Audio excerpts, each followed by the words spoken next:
moment. Bomb can try to be planted, but getting off of it very quickly and trading it out. It is going to be a second round for the VP Prodigy side. No real problems, however. 2 players lost. All in all, not terrible for them. Considering it was a full-on force buy out of the C side, only losing 2. Winning the round, and no bomb plant either. That's a fantastic round with the CT side, actually. The more you look at it, it just gets better. Round 3, however. Only 1 SMG. Interestingly enough, I would have thought we might have seen another as well. Considering they should have an idea. Probably. No, it's going to be another full buy or force one. That's that, and ooh, we're starting off with a little bit of aggression. And Zera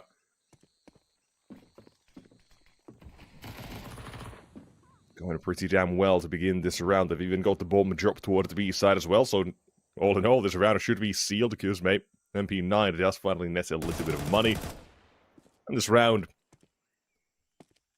quickly coming to a close. PHR, the only man still alive. They've only done a minimal amount of damage, so headshots are necessary on any player he wants to take down here. Could be one. I mean, that is a headshot, but not the way I was thinking it would be. Nonetheless, round number 3, that as well goes the way of a VP Prodigy, as expected. But yeah, the guns are coming out. Swizz, though, he's made a conscious choice to go for the MAC-10 here, interestingly enough. He wanted some special util that he would not have been able to get with an AK. MAC-10 is his way to go. Could have avoided a little, but made a choice. Well, VP Prodigy, a whole lot of attention towards mid. This is a fast play toward the B side, an entry found out of the MAC-10 as well. That works wonders. Now, looking for the trading game. However, through the smoke, opening the gap. The T side already in 2v2. The post plans not happening. Bombs not been planted. We leave it down to the 1v1 of Ferlin. Fighting for his life. It will take down a Shady. A quick 1v2 here for Illuminar. Who find themselves on the board. A first round has been gotten.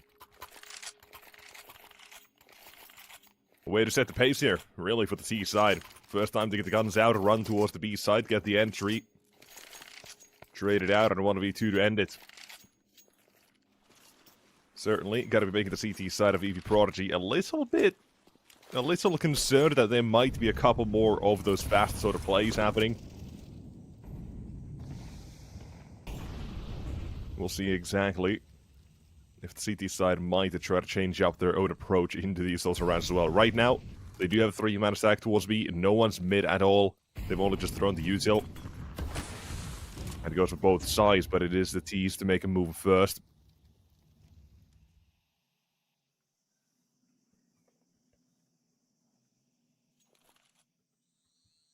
For now, ready to hold tightly. CT's already a little bit of a lack of util. Same thing could be said, however, for the T side. Swizz, fantastic position for him. Will find himself to Wishka just walking in. No problem at all. Starting things off with a 5v4 with the C side now. 50 seconds left on the clock.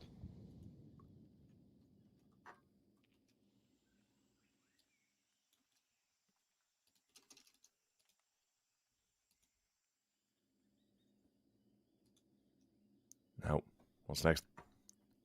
Getting ready to peek towards the cave side as well. Maku will find himself the first. Oh, well, I guess second of the round, but his first this round. However, it seems like it is all but over at this point. And Izera might have himself a free kill here. Definitely feels like it. Timing is everything, but it's something instead to take it. Doesn't change the outcome of the round. It is this T side getting themselves a second on the board.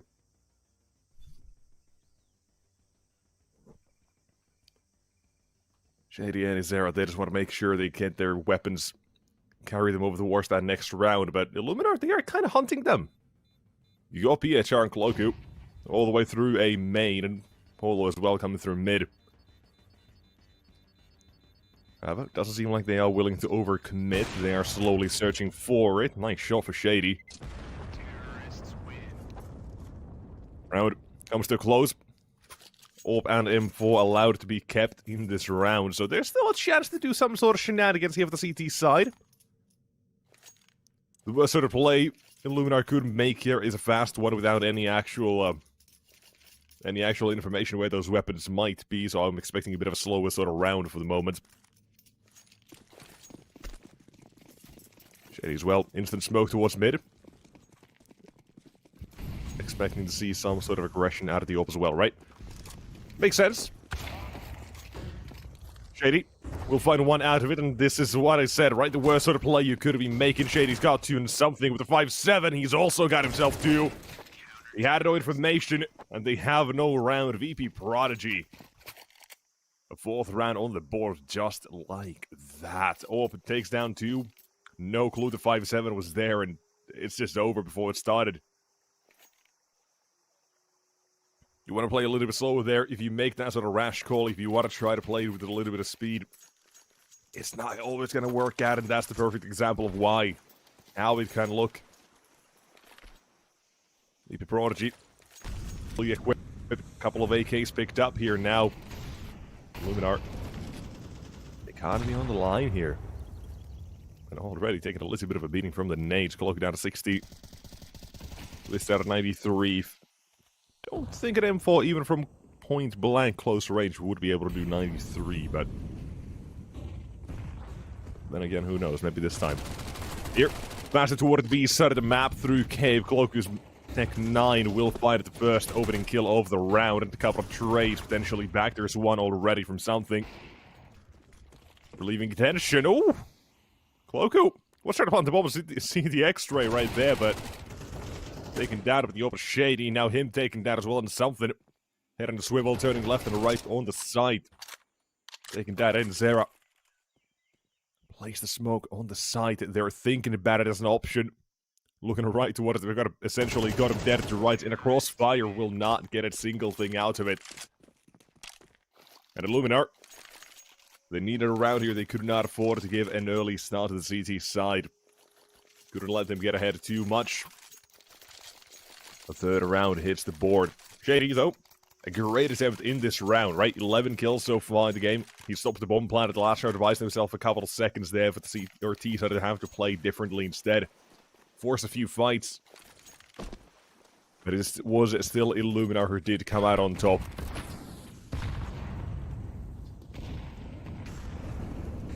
Again, a VP Prodigy seem like they do like their mid plays. I like this as well.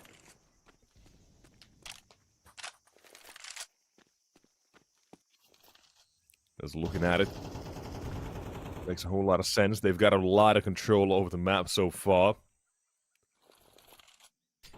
But we have seen these rounds as well. They have been somewhat slow in the sense that Illuminar have been willing to give up mid early in a few of these rounds already. So it does make sense. Them yet again to give it up early on, then trade it out, start working their way towards mid, and now that it has begun, got himself a very good round out of it as well. With Shady suddenly last man standing, open nails 1, but he knows he's got 1. Doesn't mean the job is done. 3 more to go. Quick rotates toward the A site. Home still in the back of Polo, all the way in T spawn, headed toward A site. Shady does have a timing here. Could creep out of the smoke, could find himself 1 more, and there you go. Now a little bit of doubt in the T side's mind. However, they hear all these snaps. Shady's not got to be ready for this, however. I say that much. He's looking towards it, but Verlin as the angle. Illuminar have the round. We are at a tie to 4-4.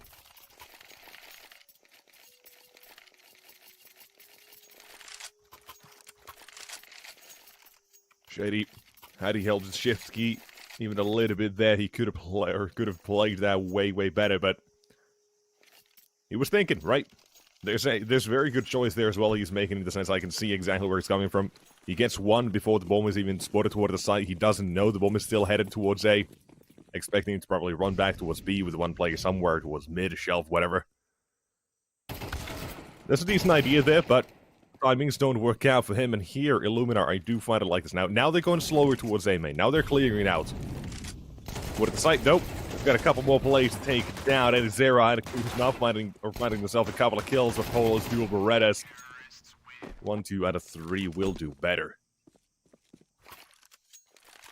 Wonderful round out of him. CT's not too bad. For just the pistols, a couple of kills found out of it.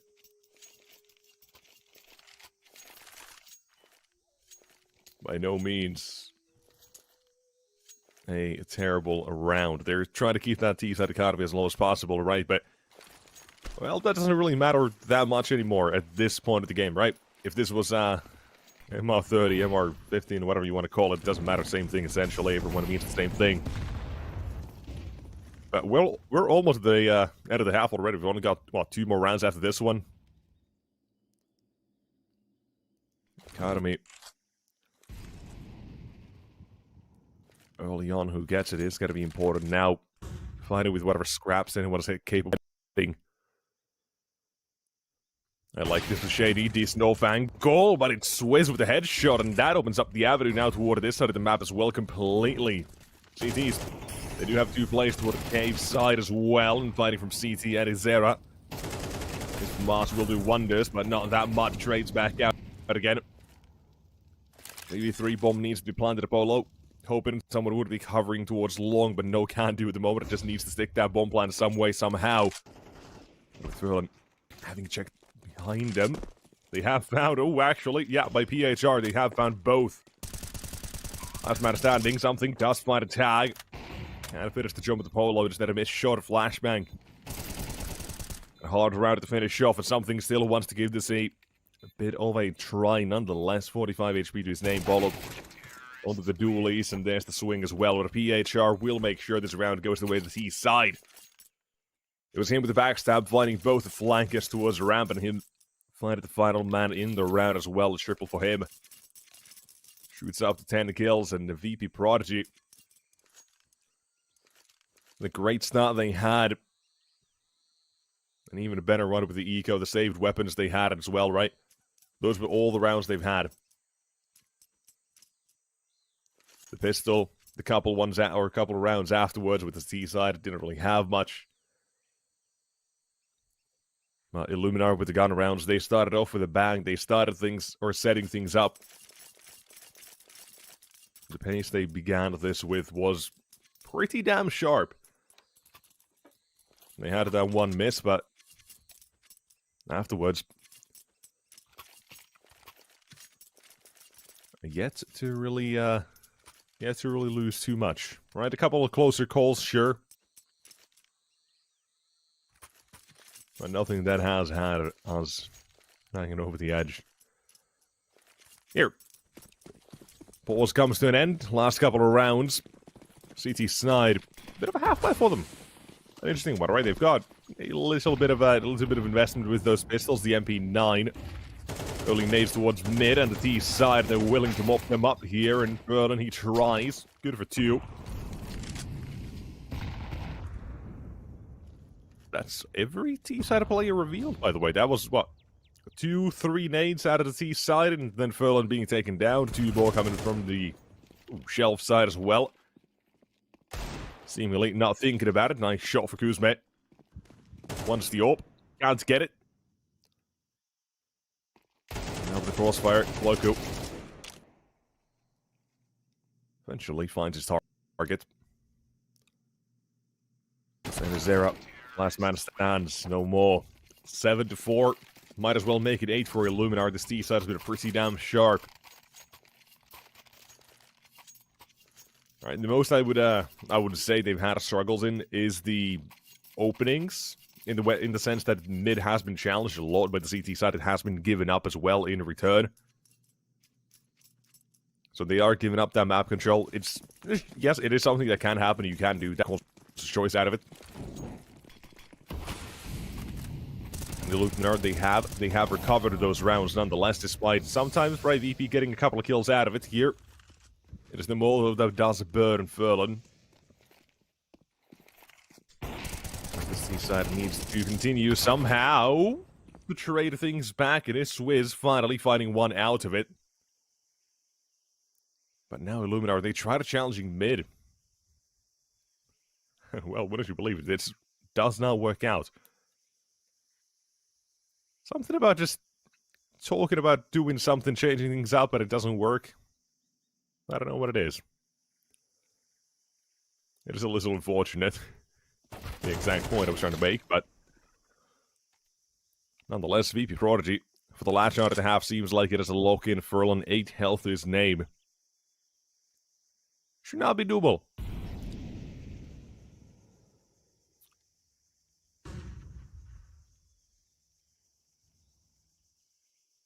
BHR finally starts working his way toward the B side now. Still has 2 plays to take care of, but it is an Anizera finishing off the half at 5-7. Not terrible, but a pretty good half nonetheless for Illuminar if you just want to look at the distribution of rounds. It was a pistol, the 2 follow-up rounds afterwards. VP Prodigy managed to get in the beginning, right? So that's 3 out of the 5 rounds already, and then a couple more to sprinkle in there. Not terrible, not great. Keep in mind that this is still Illuminar's map pick. Mapping up as who is going to be Anubis.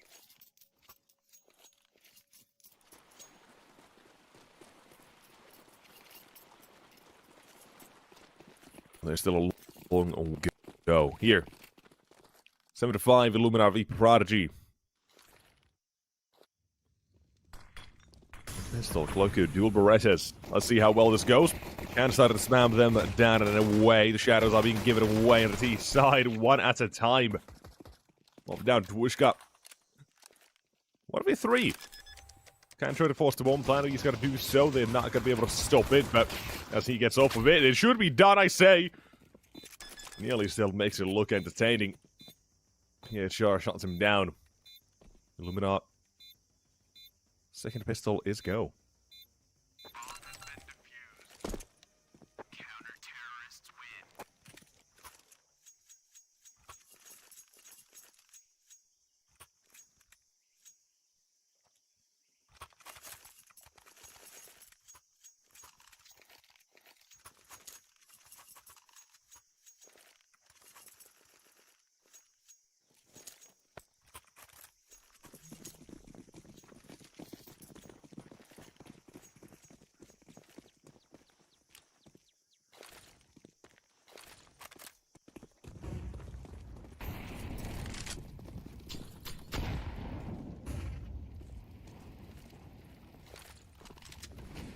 Here, out toward the A side, smokes down the T side, walking in, good nade.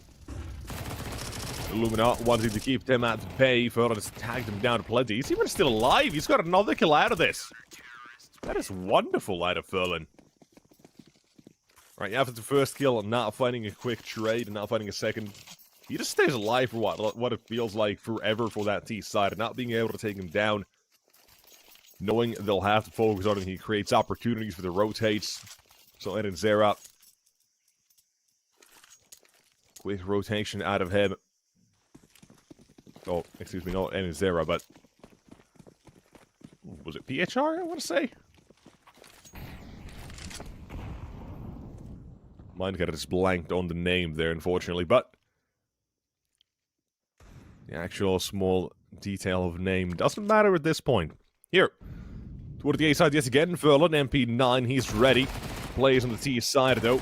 Again, try to take him down. He still try to stay alive, dancing for a couple of seconds, but no dice at the moment. A decent nade, chipping away a little bit more, but no more kills.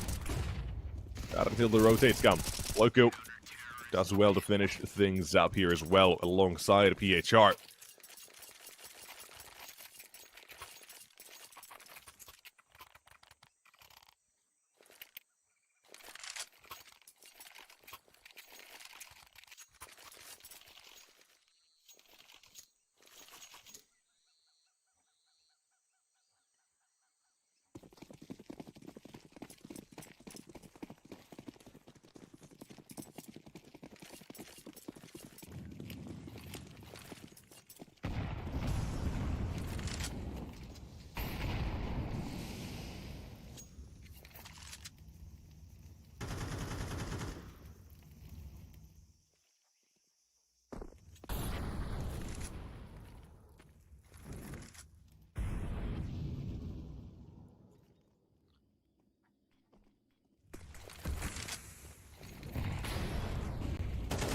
Finding the nade, CT side is starting to swing off a bit as well.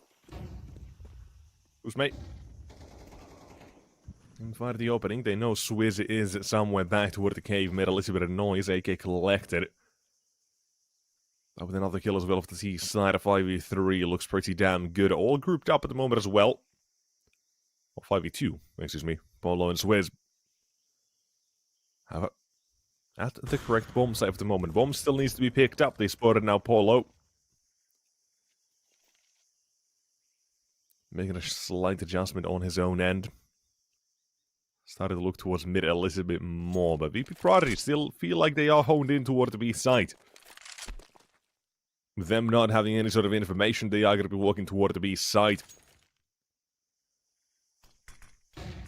Usual will confirm Swizz playing the site. Oh, a little bit further back as well. If Polo gets in on this action, they could surprise him. Swizz will do so. He's only got one in him, however. And a 1v3 is not happening. Something watching the angle gets a quad for himself. And VP Prodigy, round of a 6, picked up.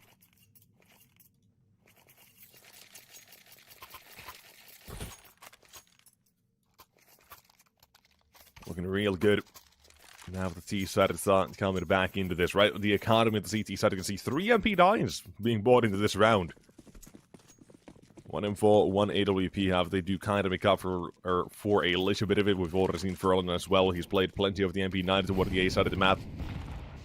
No stranger, plus it is one hell of a weapon. Dare I say, the best weapon for its price tag. Best bang for its buck.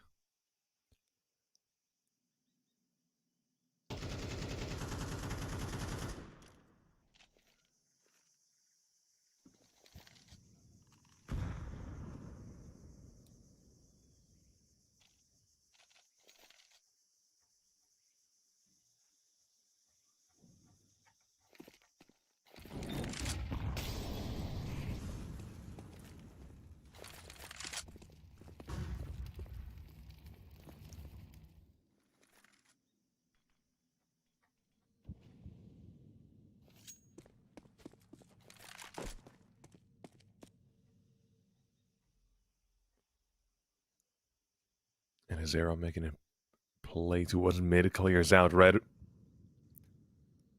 Although I like this. Same as last round, except way different situation. Holding towards red room with the AWP. Got one out of it. Once another might be given it, but the timing does not work out for the moment. I think he did miss the shot. They should be aware, but the T side nonetheless looking to make the play. Trying to find the right timing. Mushka might have just created that opening. That's one. Something. He moves in. Shady still in the smoke towards ramp. They don't know, but the second him out of the side. Cloaku will finish this one off as well. He's ducking and weaving out of the fights. Round 11. Going the way of Illuminar here. They're really having a good Ancient. I'm impressed with this. They're picking and choosing their fights really well. Their individual duels go really damn well. Again, for a lack of better words. I'm very pleasantly surprised by the way Illuminar's playing right now. And of course, that's not to say that there haven't been any hiccups. There definitely have been a couple.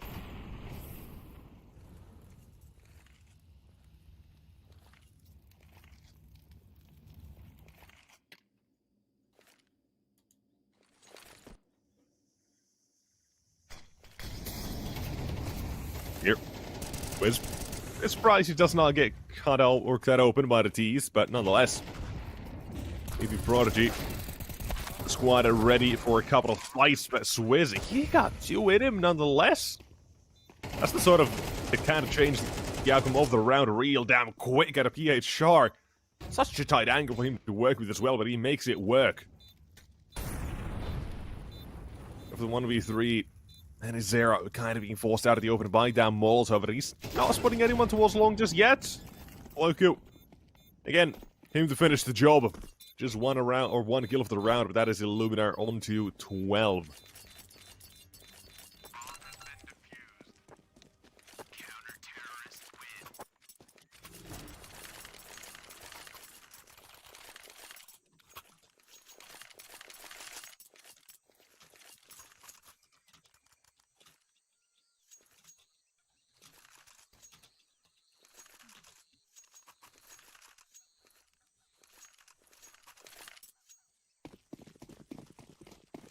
Now, Illuminar, map point. So far, so good. Let's see. Always. Interesting. Really not wanting VP Prodigy to run out of mid early on. And of course, if there were to, they'd be taking a whole lot of damage from it. So, here.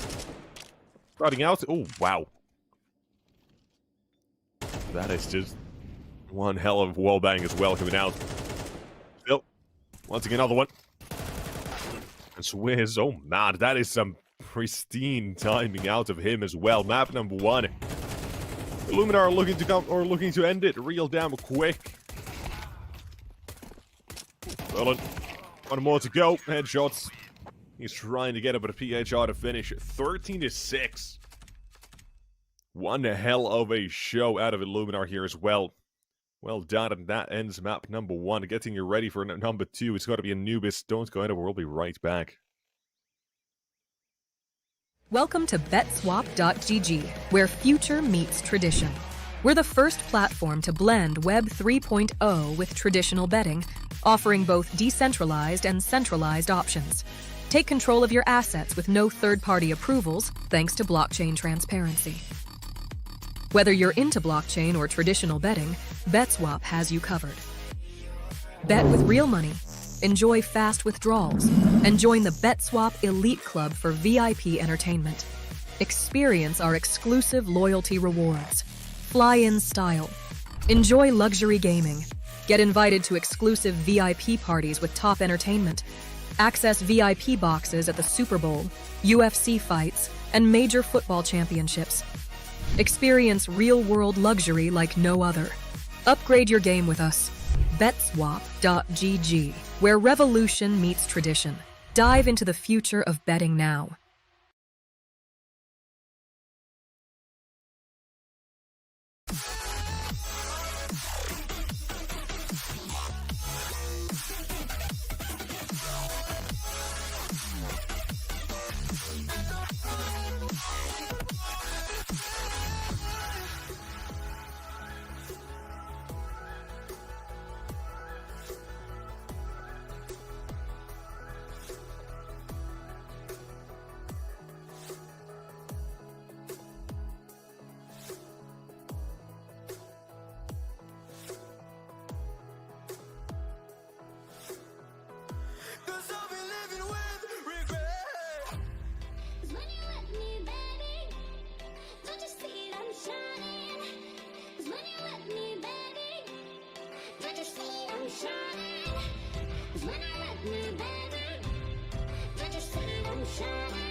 the world is over, when you say you're feeling lonely, if you ever need a shoulder, you know where to find me.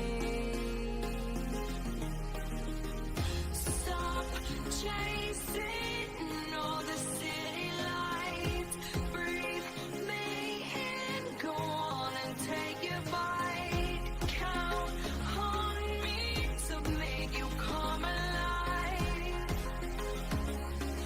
You know where to find me tonight.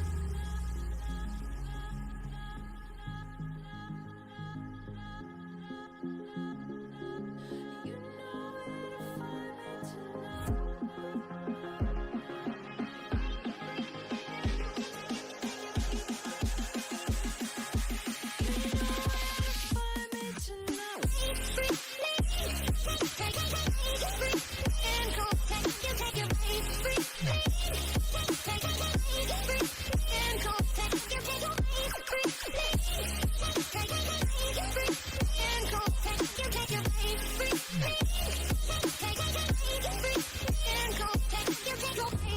When you feel the world is over, when you say you're feeling lonely, if you ever need a shoulder, you know where to find me. Stop chasing all the city lights, breathe me in, go on and take your bite, count on me to make you come alive. You know where to find me tonight.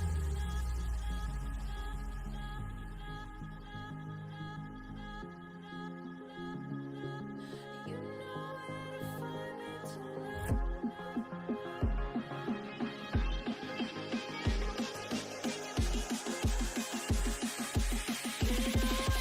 Find me tonight.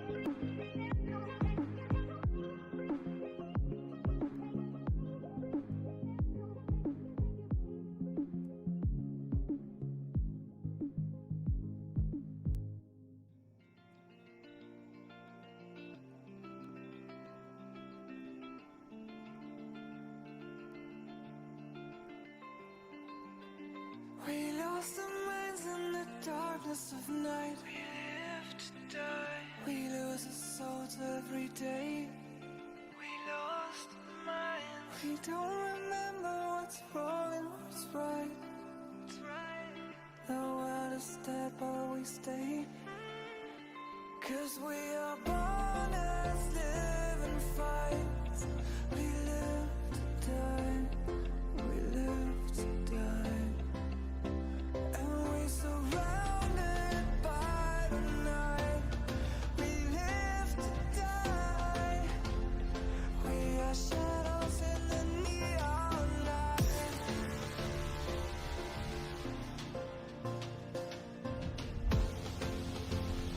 We are shadows in the neon light.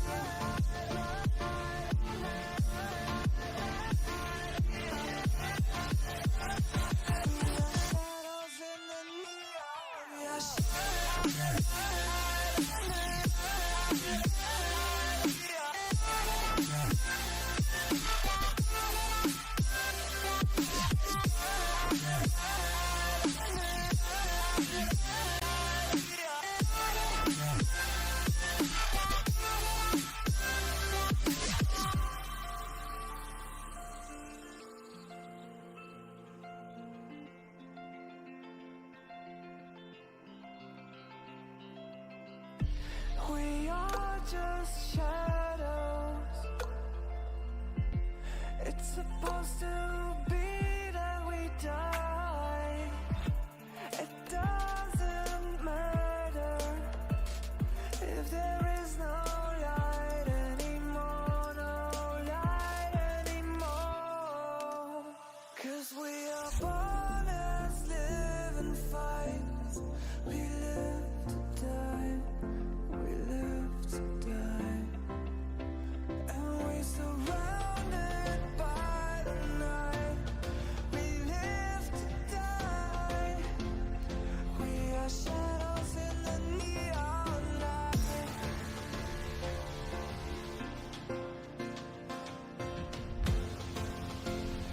We are shadows in the neon light.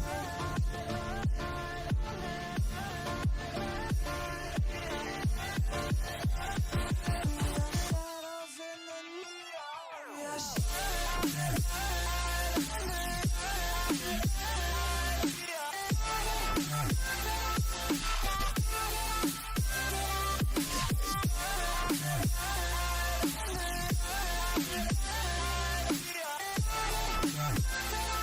Welcome to BetSwap.gg, where future meets tradition. We're the first platform to blend Web 3.0 with traditional betting, offering both decentralized and centralized options. Take control of your assets with no third-party approvals, thanks to blockchain transparency. Whether you're into blockchain or traditional betting, BetSwap has you covered. Bet with real money, enjoy fast withdrawals, and join the BetSwap Elite Club for VIP entertainment.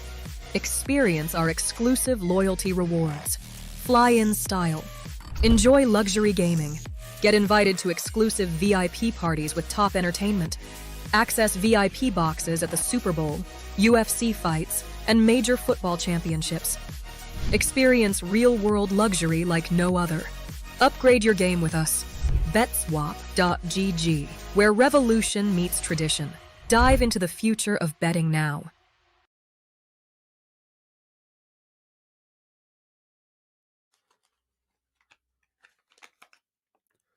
Alright, hello and welcome back, ladies and gents.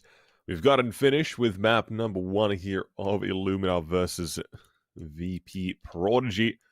And it went the way of Illuminar. It was their map pick.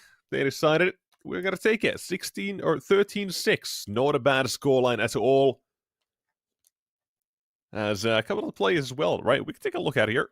We kind of didn't have time to do this earlier, but the players to watch, the head-to-heads, if you want to call them that as well. Ed Zera was posting a pretty decent rating so far in the last couple of months. And on the other side as well, you had Swizz. Definitely a couple of players to look out for as well. Swizz, top of the charts for this Illuminar side. Or excuse me, Polo. Was the play there as well. Hide a little bit of Swizz. Top of the first map, nonetheless. Getting going with this second map here now as well. We start off things off with 1 kill toward the A side of the map. B side of the map, I already forget. B side of the map. That was. Now, out towards A. CT side have to defend. They are doing so. USP struggling to connect a couple of shots, however. Everything should be A-okay. Swizz. 1v3. Make it a 1v2. Let's definitely give it a shot, but in the end, not able to get it over the line. It was a tough round to start it off with as well. He had the one play side of the map. Not really working out the way they had hoped.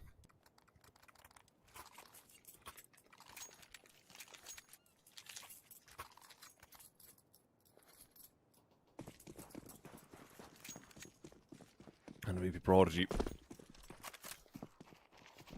Pistol in the bag, no force for the T side. However, they do have a couple of Desert Eagles. Only on the plays that have actually gotten kills in the last round, however. And Polo immediately loses his. Hey, when that's headshot tap from a long range, or I guess a burst would be better. Description. Ooh, Loco. Nice shot. No one else on the CT side are peeking at the same time. Molotov is good to stop them from getting that weapon.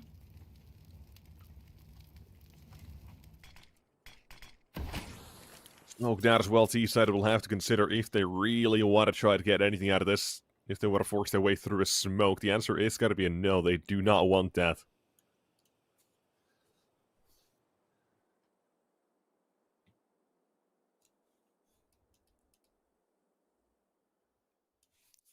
Look for a different way to do that instead. Now, continuing this.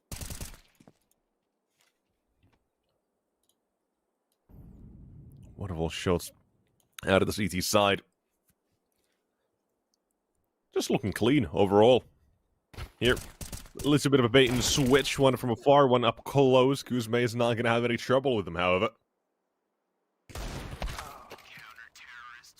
And Shady, there you go. Finishes it off with VP Prodigy. Only the one casualty. That is a pretty decent round.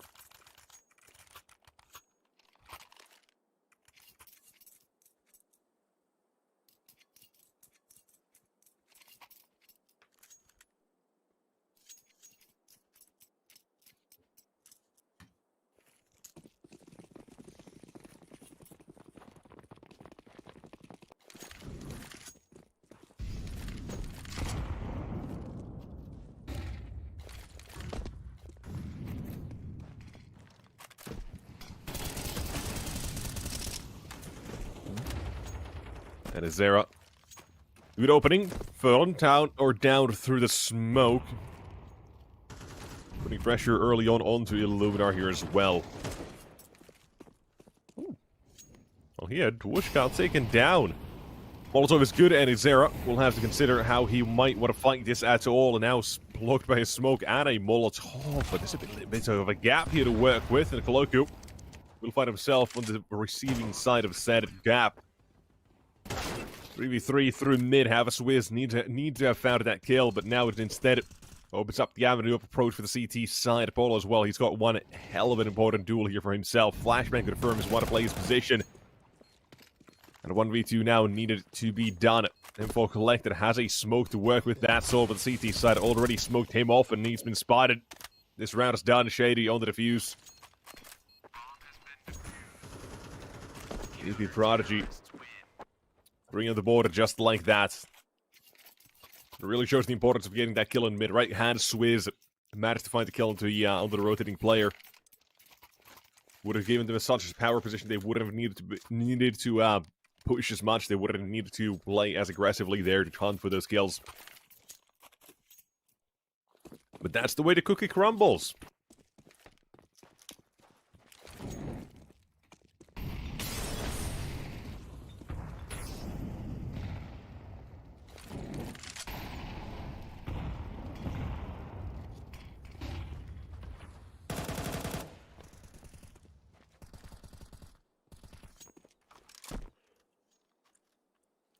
Furlon quickly through mid already. Or at least partially so. CTs have completely forsaken this side of the map. In favor for something a little bit different. Smokes down for T and CTs alike. They are going to try and isolate a couple of duels, and Dwushka will find himself want to trade out. And here comes Eddie Zera. That's for him as well at the same time. The timing is real awkward for him, however. He gets pinched. The VP Prodigy side, MP9 on Kuzme, AWP and AK-47 are the weapons they've got to work with here. There's got to be an idea. They are going to be working their way through main, however, how many is the question. AK in the corner, Cloaku. Not going to weave in, trying to stay alive. Good for one, however. That at the same time ends the round itself. MP9 is another casualty added to the pile now as well. T-side, Illuminar, welcome to the board.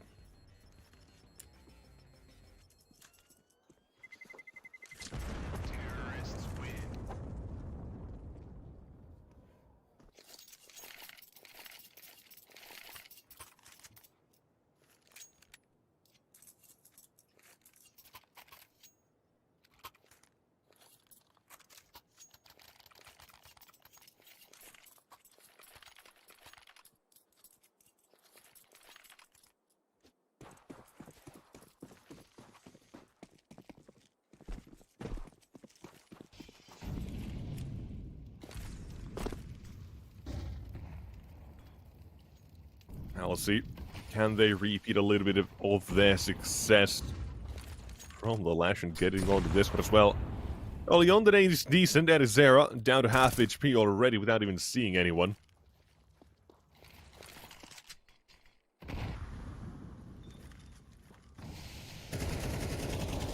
But definitely a bit of an issue. Now, go down towards Cave, seemingly further than one to disrespect, but the MP9 spam right on through will find him instead. Just play very heavily set toward this side of the map as well now. Another one through the smoke. Who's mate? MP9 is doing work here for the CT side, and another kill out of something as well.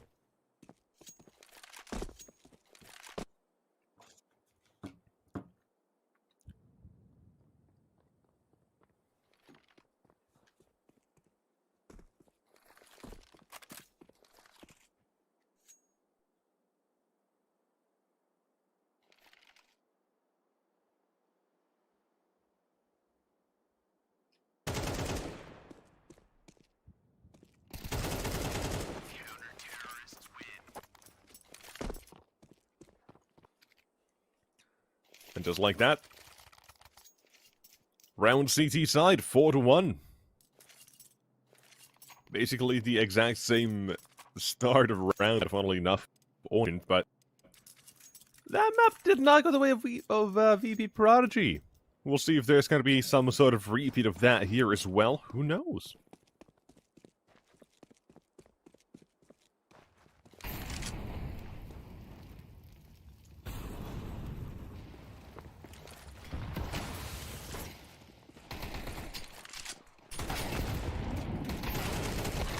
Now, continuation. Trade for the Tech 9.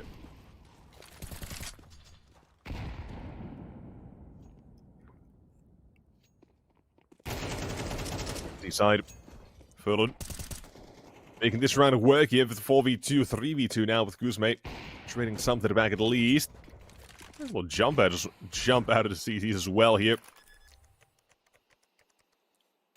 With hold of the smoke, the T side in prime position to take the round. Man advantage on their side.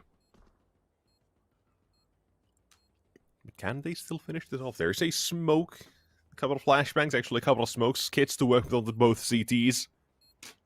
Just comes down to getting this first kill on the board, yes or no. Swizz holds, he's got Furlan on site. Or PHR on site, excuse me. Furlan was towards heaven, but the CT side of VP Prodigy, they are walking away from this. They are going to be saying, no thank you, you can have this one. Terrorists win.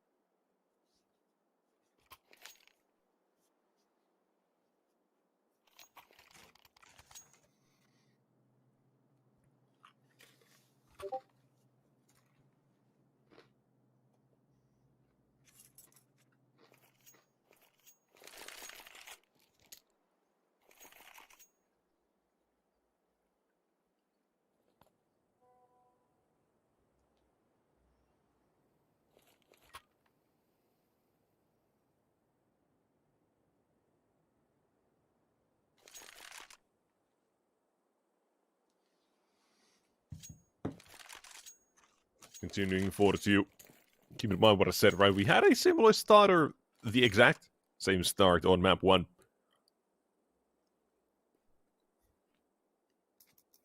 Funnily enough. Now here, continuation, CT side, they've still got a little bit of money for the weapons here as well. Actually, just plenty of money for the weapons here. Have none in reserve. If they were to lose this round, Illuminar probably would be tying the game up here early. Playing mid, CT side, looking for the first, and he was watching for it, and with Shady coming back around too, they are going to shut this one down real damn. Despite the nades headed out, the CTs will not lose a single player as of yet, and it's just Swizz and PHR, however, on Illuminar side. Putting this in heavy favor of the CTs.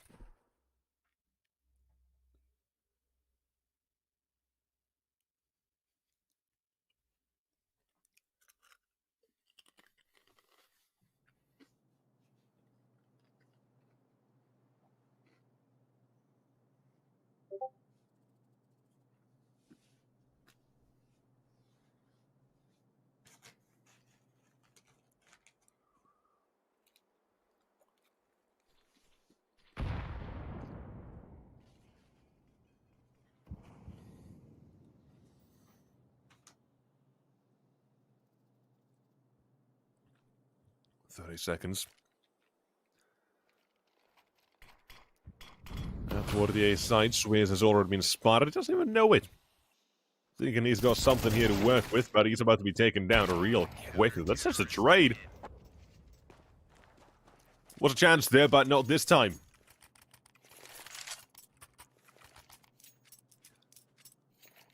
Illuminar VP Prodigy fighting for the second map here, but VP Prodigy, they know what it means. They would rather be taking this one than go to the decider match in the group, I believe, now as well. So, with us having a couple more games today, we've got Alliance and Rhino up next, which is the Group A elimination match. This is the Group A winners match.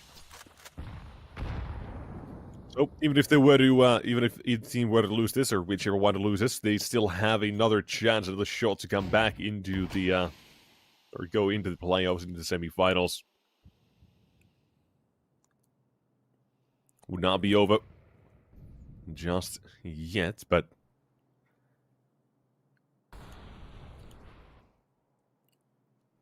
let's see how this goes today. Now, who's headed to the playoffs? Shady, nice shot again from him.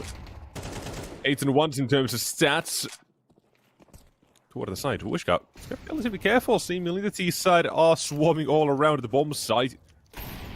BHR, gotta be a little bit careful. Neil will need to cover up the Molotov, does that instead. CT is now too as well moving in from main. They will have Polo dead to right here, surely would. I say that much, but I really like this for the T side as well. Setting up in a couple more aggressive positions. Polo taken down. Now, everything going the way of the CTs. There's 4 kills in, well, less than 4 seconds.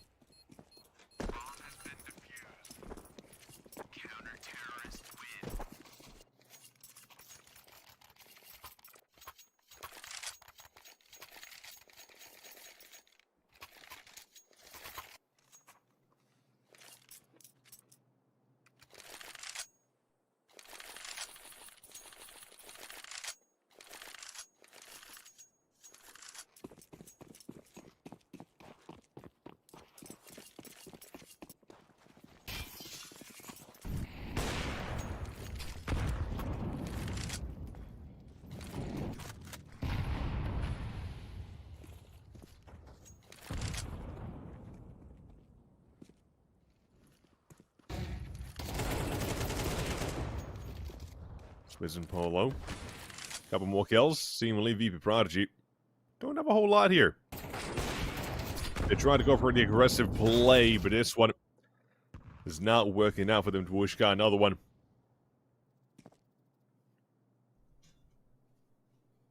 Another crazy round that had to be done, right? We had a couple of these sorts of things on Ancient where it was mostly on the Illuminar side of the CT side. Cloaku had a fantastic couple of duels for him as well that have really kind of impresses me in a way. Where he wasn't ducking and weaving out of fights. Basically, everyone on the Illuminar, they weren't really overextending for anything. They, even if there were multiple plays, it really felt like it was individual 1v1s right back to back.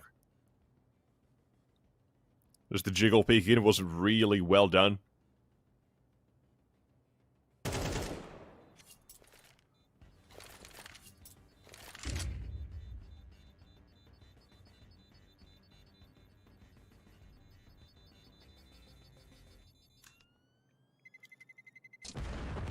Wishka will be able to survive unless he does go out hunting now, but nonetheless, 60 side now hopefully coming back a little bit into this. Now, looking at it, right, PHR still not a kill.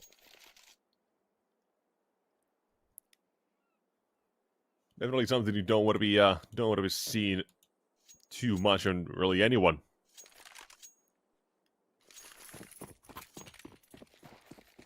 Had 16 kills on map 1. Cloku and Something, they shared the top spot on the first map at 17 kills each.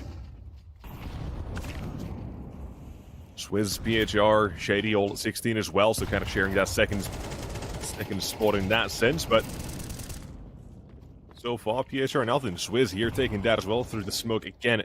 And Zera pretty damn good at fighting these opening kills here. He's got at least 3 first kills through mid. Couple of them as well through smokes. Definitely has been a great opening kill. Fine, great stats for him in that sense.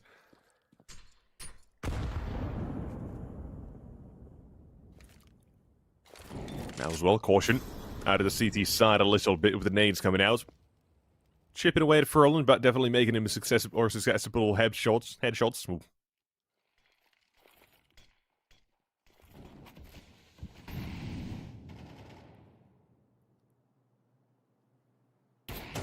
Pushed up in mid. Ooh, with the missed shot, however, for Polo, that could have been disastrous, but no.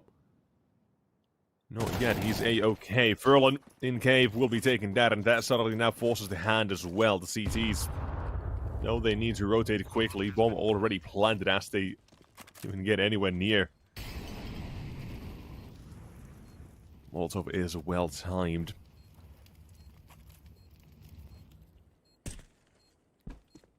PHR and Cloku both have a decent idea on how to approach this. There's a flashbang, here's the swing, and 1, 2, 3 all spotted and nade down and try to escape around the corner, will do so.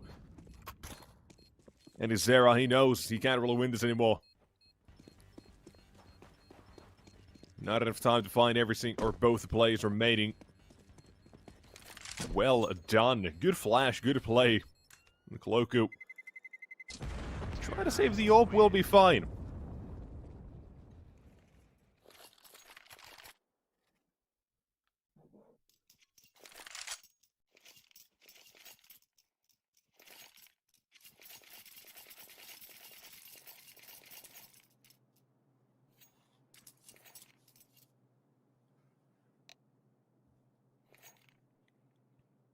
Quick tack timeout as well now.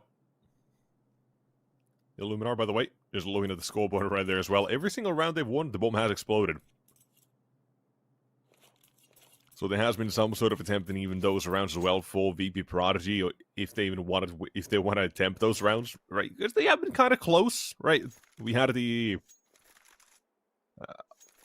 I think it was the first round Illuminar got to the board, right? When it was 2v3 toward the A site, they were locked out by a smoke ava, so kind of thought about it for a second or two and then decided, yeah, no, we're not going for it, unfortunately, right? But the point is that all these rounds could have still been contended for by VP Prodigy that Illuminar have won so far. Kind of does show how fickle these rounds can be and how close the game has been as well here in some aspects.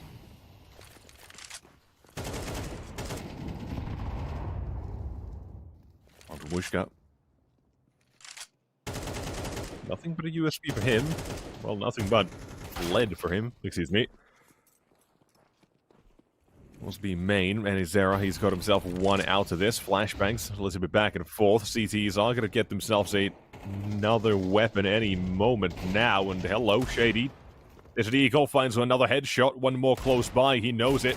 Can call for Stevens to come help out as well at the same time. Furlan will be traded. CT side suddenly both have AKs in their hands, and these teams need to be recovering this round a little bit here. Smoke down, molly out.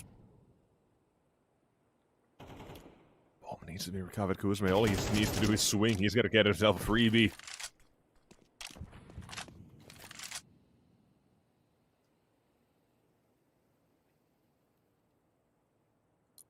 PHR. Get the frag. 0-7 finds one. This could be massive, but it's something instead. Another round that is a close call, but the CT side are still taking it.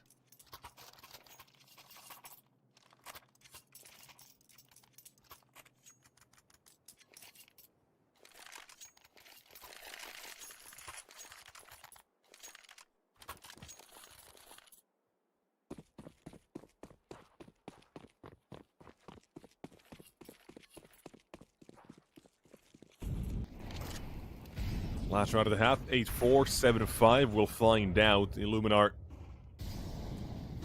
definitely could use that fifth right about now, but then again, who knows how things are going to actually go. Mid now being charged through by Furlan. It as well has been a little bit unlucky, and his arrow has been really sharp in a lot of these fights, and has been shutting him down a couple of times as well through those smokes. You can definitely imagine Furlan probably is going to be a little bit annoyed at some of those deaths that he has suffered.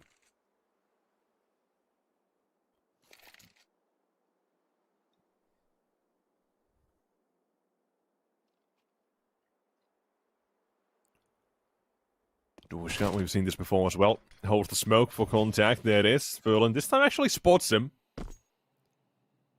So not much better, but doesn't really change anything, doesn't take any damage.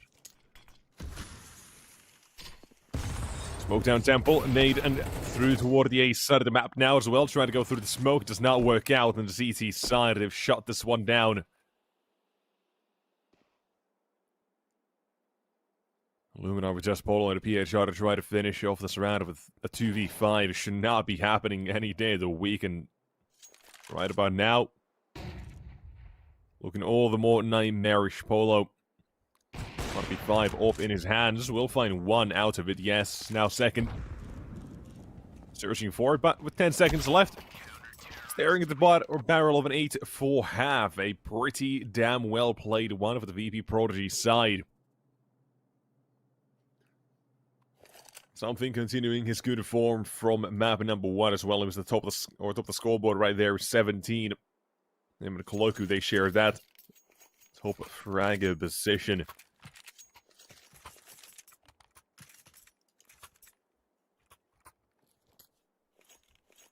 Well, we've had plenty of good performances so far as well, right? Map 1, we had a lot coming out of the T side, or overall from Illuminar T and CT sides. Couple of mistakes, yes, to be expected. Still a very new team, 2 months old on Illuminar. Can't expect every map to be all that polished. Mistakes will happen. Ancient look great. There's still a chance this can look a little bit better, but for now, VP Prodigy definitely pushing for that third map of Mirage, and here they're pushing out toward the A site. JD, him finding an entry bomb to be planted. Another comes out of the T side. The Glocks are doing wonderful work so far, and it looks like an all-tab out of Polo. I do feel bad for the man, but I think that's natural selection. Koloku 1v3. That's dualies, and he's got a whole lot of players running at him as well at the same time. Triple peeking. And right back into hiding. This round is going to be going the way of VP Prodigy. Can't really do much about it anymore.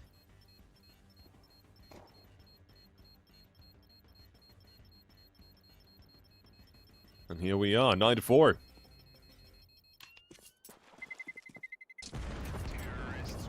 And his there as well, you saw as well on the actual side. He stayed. In case of any sort of ninja defense attempt, he stayed there the entire time. Going down with the ball because he's not going to be losing anything, so why leave? Doesn't really seem to care about the stats.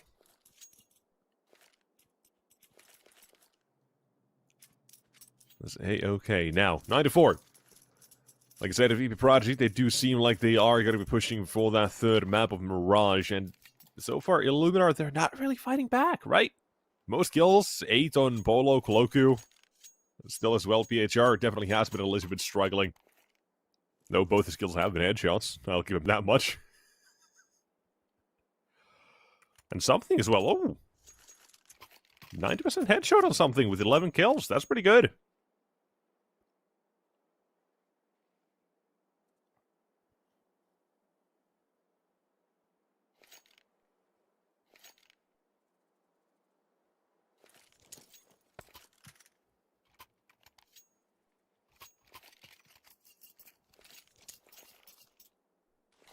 Now back into it. Into the mid-smokes coming out for the T side. Seemingly they've got an idea of what to do here. There goes the dark smoke as well. So, the T side definitely have a plan in mind. Nothing else, they want to be able to take control. There goes nades towards mid as well, towards the double doors. Nothing gained from it so far. CT is playing a little bit of a different setup here. Look, he'll be holding the close angle. His teammate goes out swinging. We'll find one out of it, not the second. Still not a bad idea. Still not a bad trade considering the overall weaponry that Illuminar side have here. Finding one of them now. They can even as well. If VP Prodigy headed toward the B side of the map here, they can just go ahead and collect that Galil on the ground, right? I believe that is Galil. Polo's got to pick that up any moment, I believe. Oh, is he? No, he's not. Both backing away. They are calling quits from the A side of the map now. And a VP Prodigy, a 4-man unit getting ready to enter the site. One man being tagged down already. Bit of a crossfire. If they start to run through the smoke, there could be trouble, but that's not happening. They know their priorities. In planting the bomb, they will do so. Polo Cloaku, they will kind of team up here for one. Flank taken down. CTs. A whole lot to do here still. It's not completely impossible, but it's definitely not looking good. Nonetheless, Polo MP9 still cleaning up for one more. Getting a little bit of cash with the MP9 and collecting the dough, but it's not going to be around. That's number 10 for the VP Prodigy side. 3 more to go when we're headed to Mirage.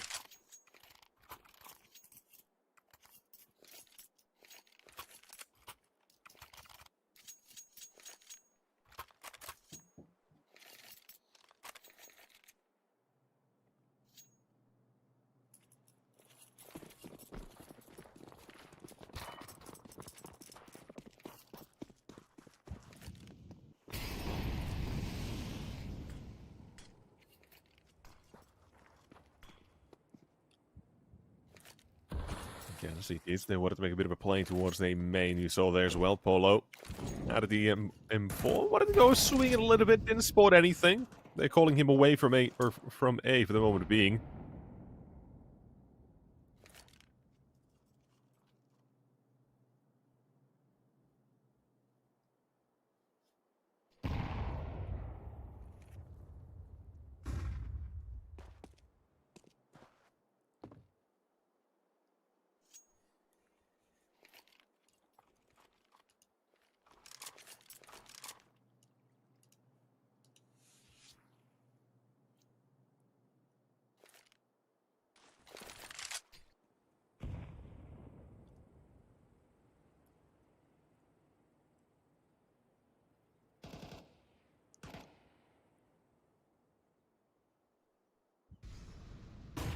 Round 11 to be locked into the C side. Slowly creeping in. They are going to have one here. The cloak you never knew. Swizz and Ferlin fall right after.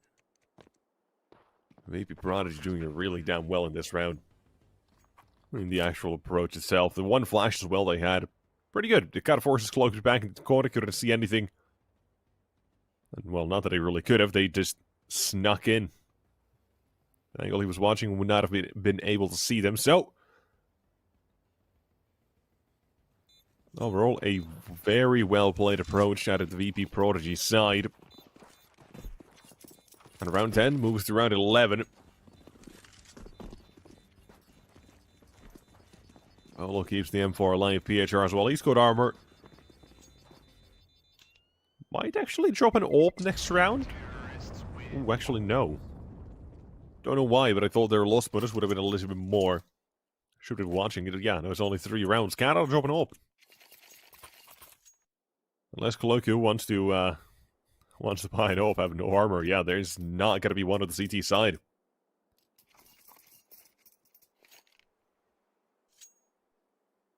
Not like we do have one at the T side either, but nonetheless,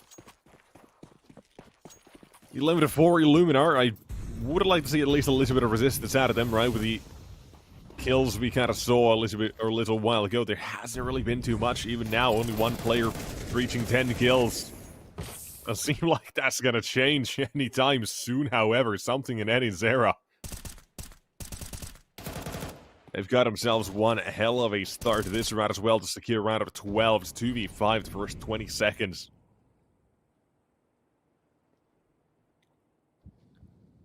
PHR and Polo, at this point, ready to say goodbye to the round unless something miraculous happens. And something as well. He's watching the smoke here. Depending on the timing, could be a couple of kills for Polo. There is one out of it. Now moving back. Did not spot the second. And mid. Timing is good. And Azera, of course, lacking a little bit.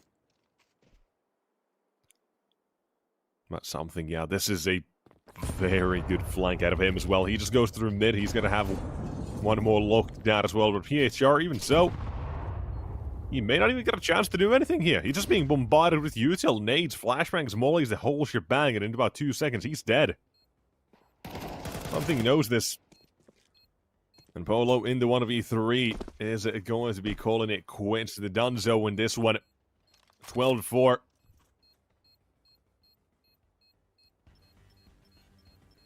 Still Illuminar yet to pick up a round in the second half, and I don't think they're going to. You see, one hell of a second half so far from them, and even that first half. I said it as well, a lot of those rounds that even Illuminar won with that first half, those could have been round wins in a different world. When they, even if they tried to go for the retakes a little bit more, maybe had one or one kill gone differently, any of those rounds probably could have been picked up by VP Prodigy. So they are close. In that sense, this could have been a way more of a blowout on Anubis, but nonetheless, this is the score we have. It's one hell of a show from VP Prodigy. That's the bottom line of it all. Can't that even change? Molly toward mid. They were spotted as well, Furlan. Seen by the Orbit Shady, who was just jumping across. And a 4v4 the CT side. Went a little bit aggressive, found one out of it. They've backed off. Now Kuzume should have heard the steps, should have heard some noise. Alas, he does feel a little bit confident, but he's still thinking maybe they are playing a little bit more aggressive.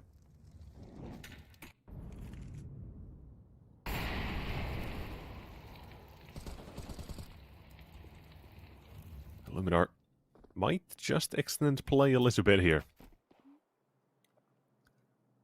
I do like this. Duishka toward this side of the map, looking to sell a bit of a kick. Good a couple of kills, that's one. Turn tail and run was the idea, but PHR was still hiding way back behind default, and now back toward the B side of the map here. No, A side of the map, B side.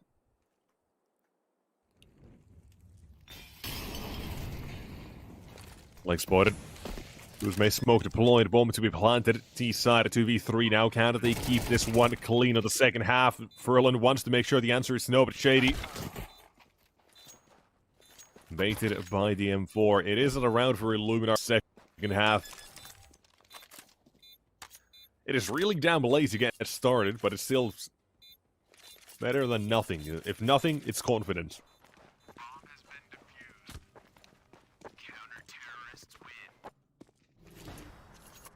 Seems kind of what Illuminar might be lacking a little bit as well now. With how we're just looking at the kills, right? Kind of flown under the radar a little bit, but Kuzume's at 17.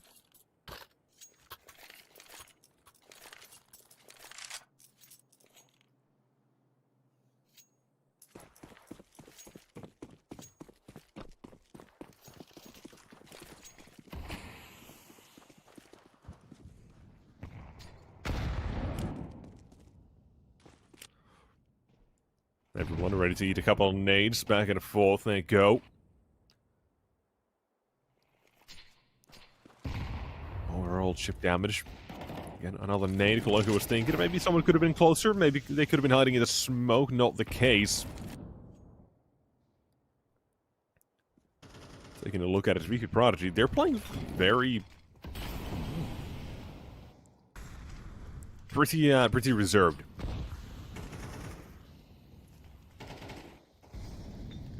Not making any unnecessary pushes or plays when they don't need to as of yet.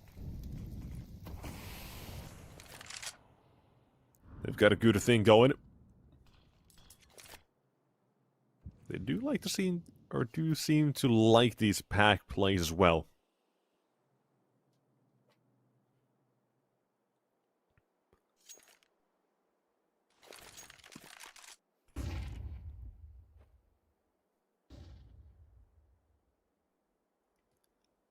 Polo on the angle, 3 plays headed his way. That's 1, 2 more to go, but he can't get away. Thought he had a chance, but another for Kuzma instead to whoosh out with another. This round quickly turned on its head as map number 2. Seems like it is all but over. Swizz at PHR. They got nothing to say here, surely. 1 kit, 2 mollies, no smoke, 1 flash. That's all they got to work with. The worst PHR has not been the greatest here, but he could be a hero. Cannot do it. Only 1. And map 2, Anubis, VP Prodigy. They picked this one, and after Ancient. And oh! It may not be over just yet, I say that. But it's shady. The Phoenix are rising from the flames. That is 13-5. One hell of a show, VP Prodigy. Bring it right back all the way to Mirage. Now we go after a quick break. So ladies and gents, don't go anywhere. We'll see you in a moment. Welcome to BetSwap.gg, where future meets tradition. We're the first platform to blend Web 3.0 with traditional betting, offering both decentralized and centralized options. Take control of your assets with no third-party approvals, thanks to blockchain transparency. Whether you're into blockchain or traditional betting, BetSwap has you covered. Bet with real money, enjoy fast withdrawals, and join the BetSwap Elite Club for VIP entertainment. Experience our exclusive loyalty rewards. Fly in style. Enjoy luxury gaming. Get invited to exclusive VIP parties with top entertainment. Access VIP boxes at the Super Bowl, UFC fights, and major football championships. Experience real-world luxury like no other. Upgrade your game with us. BetSwap.gg, where revolution meets tradition. Dive into the future of betting now.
Welcome to BetSwap.gg, where future meets tradition.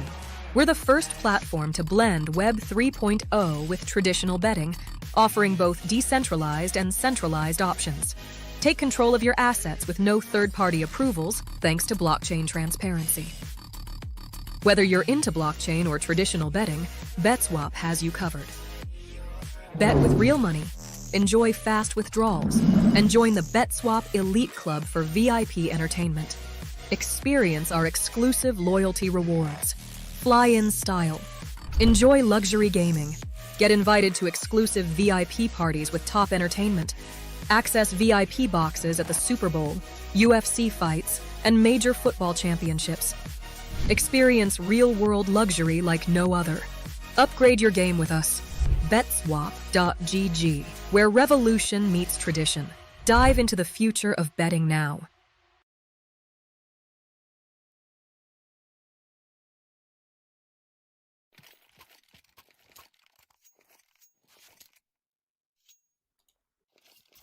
The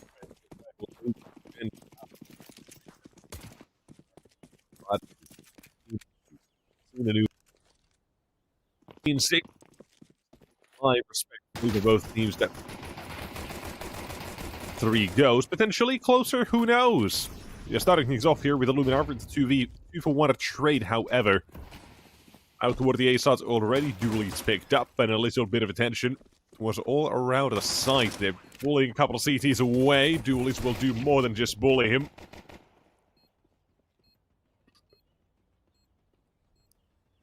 That's the pistol. Already seems to be a lock-in. And Zera has been seen. And, well, apparently Cloaker just runs through the smoke. Can't blame the man. He's got a duel. He's got a teammate shooting at him. Just go at it. Go wild. Go crazy.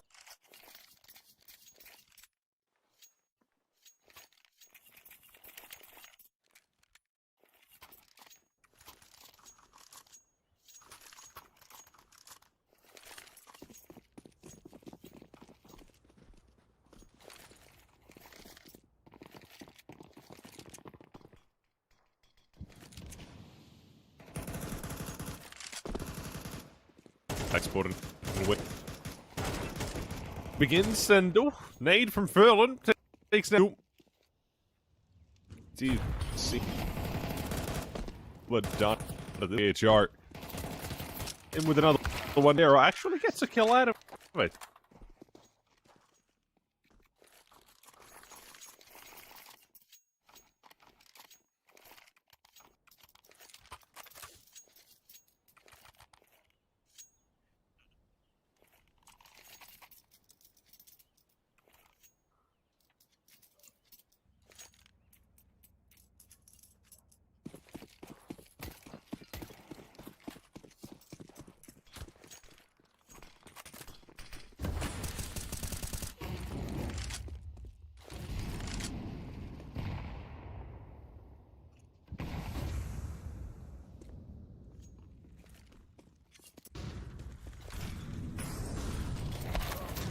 Now, something with its first door, now down, Furlan.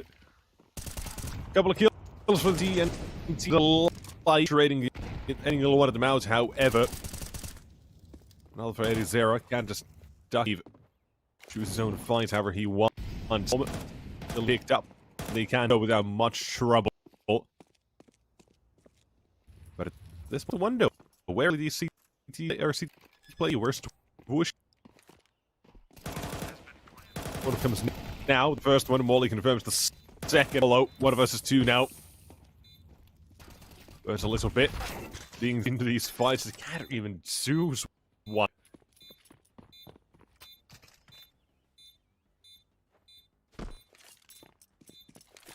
BP Prodigy. Gives them a couple of trips until they are the board. Unlike 1 and 2, right? It took 5 rounds for each of their team to get their first on the board. 4-1 on maps.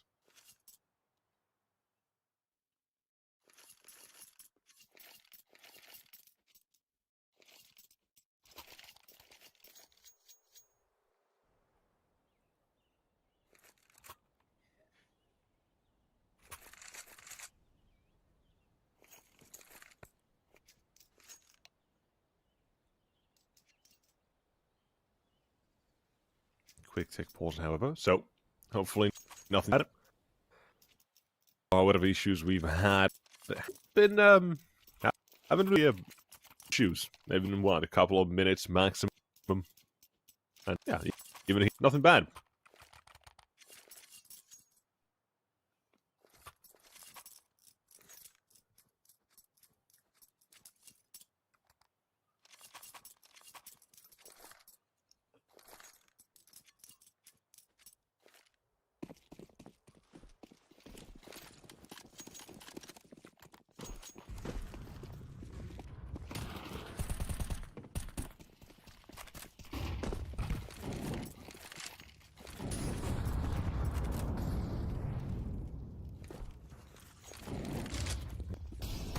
Until, oh, shady! Two out of it. Hold on, cloak trading about a little bit more. And at the CT side, Illuminar over that PH shard. They've got the sniper already in a position, holding for the smoke down. Have a wait.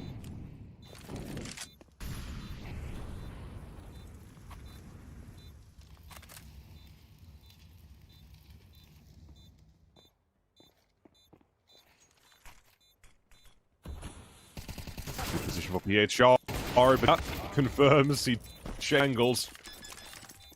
And the VP Prodigy is second board.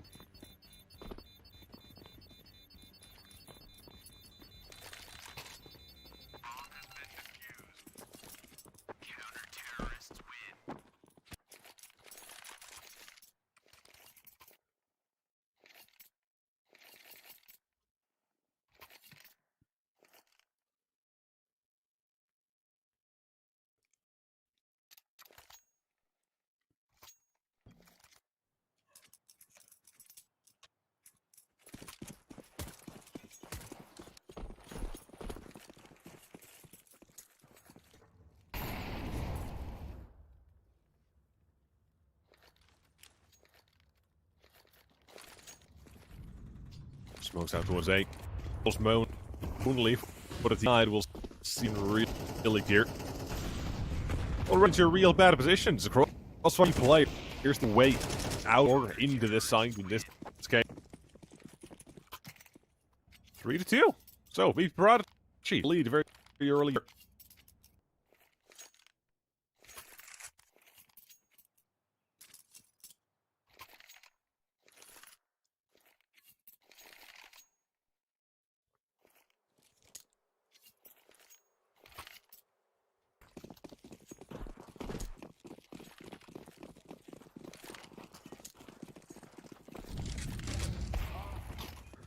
Shady opening. So good more points throughout here. It's a map out in middle.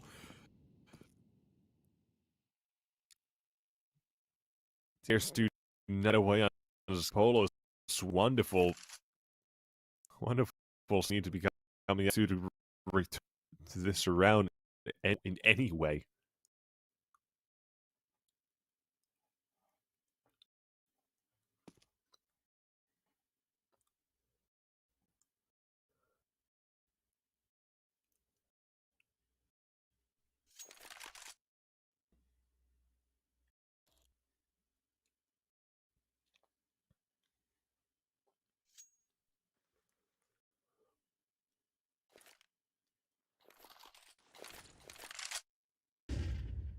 Seconds still remain.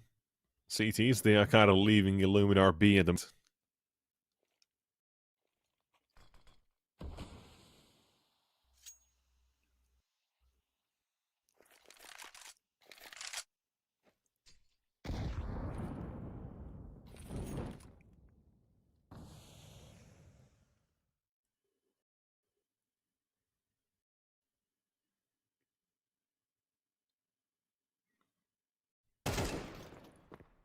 One for seconds. Need to stop moving. Bump through the CTs. They know exactly where they're coming from. Problem is, play on short needs to be taken down immediately, but that's not happening. Right. That one comes collapsing away from Illuminar's hands.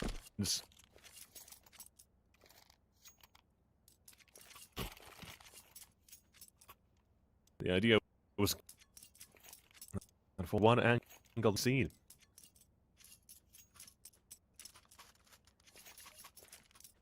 Again, T economy with nothing really or allowing to be bought out.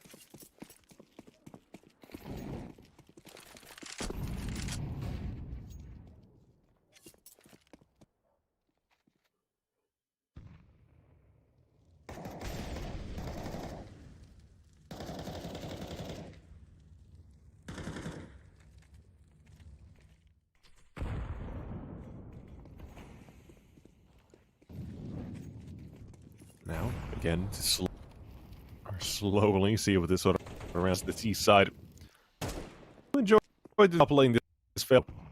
The nice idea as well toward the B side, they run away one of that shady away from window is left the list because of it now.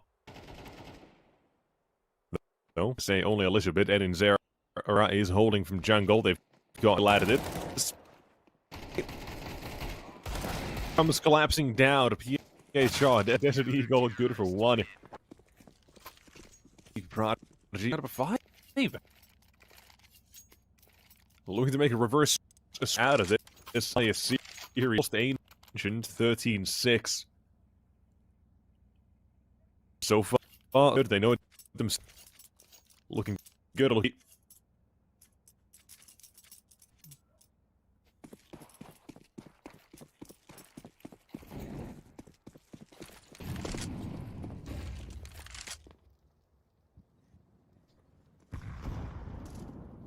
And here, Shady.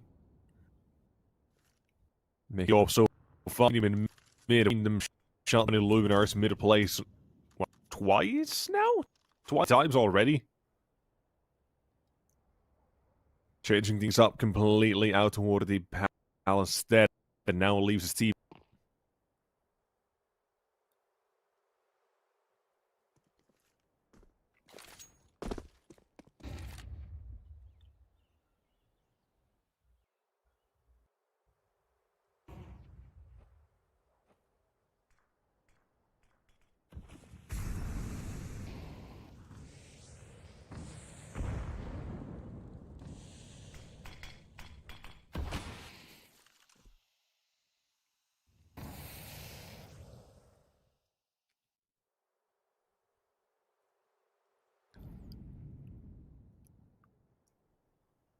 Shady. Again. Oh, in position that the one they used to look to get out of this. So no but he's there up for it. Look at him go. Oh. Jar. Got here. One more. Get back at CT side. And now gotta be more in CT. Take it in. And there's that for a shot. Near him is like in second. One of the side. They don't even know when his Zera's here. They saw him somewhere on site, but he's gonna stop this entire happening. Is he time slow? And it's pulled out and he's trying to stand alive on it! Zera! What out of the safe couple sets. There's all that difference there.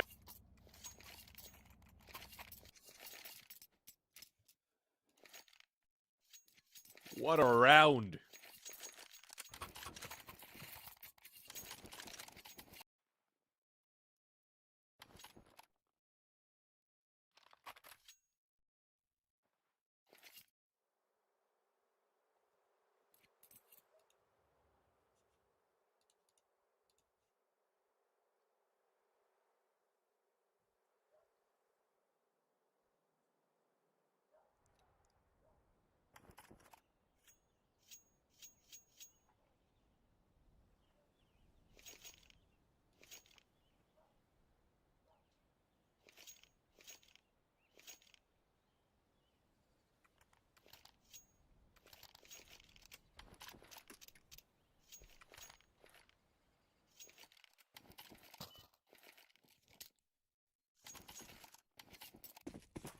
Back into it now. 6-2 the scoreline. VP Prodigy doing well.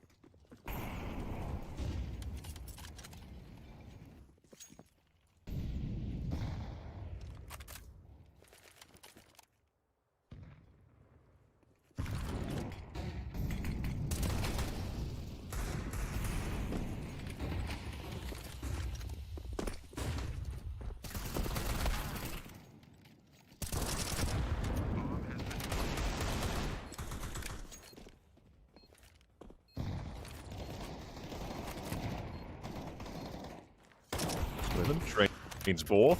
This is still not completely impossible, but a team killing the mix. Polo. 1v4. A lot of luck is required out of him, but it's not happening.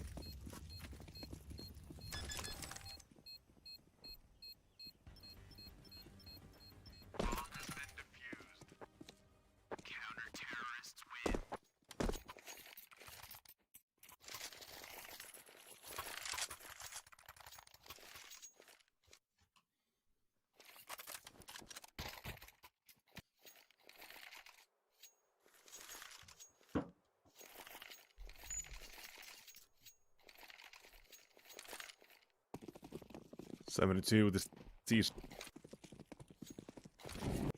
have done pretty damn well so far. Maybe they can continue this. There's Illuminar. Well, basically, what are the only chance are going to have if that thing, if they can't think it's going, or not? Who knows?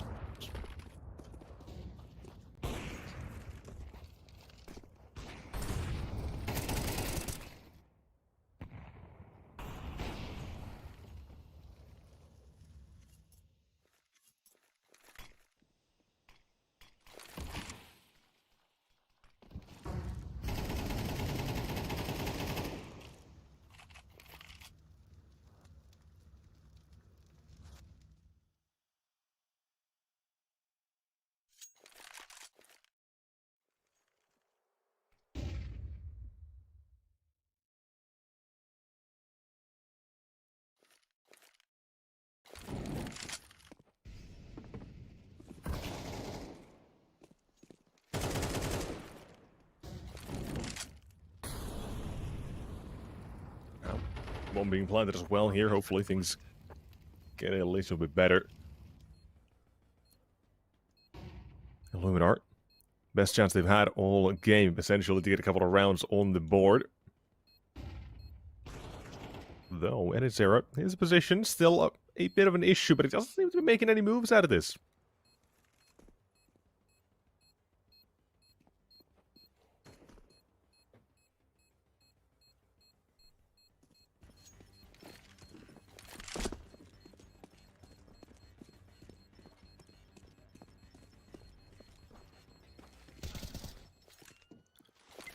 Not the kill for Zera, but it is Illuminar. Third round at the board. A-okay, potentially now to get a couple more, right? We're still in the possibility of the realm of getting a 7-5 here, so that can be recovered. But nonetheless, definitely I'm gonna need to step things up here a lot, because this is looking like a very much like a repeat of Ancient. Oh, not Ancient, Anubis.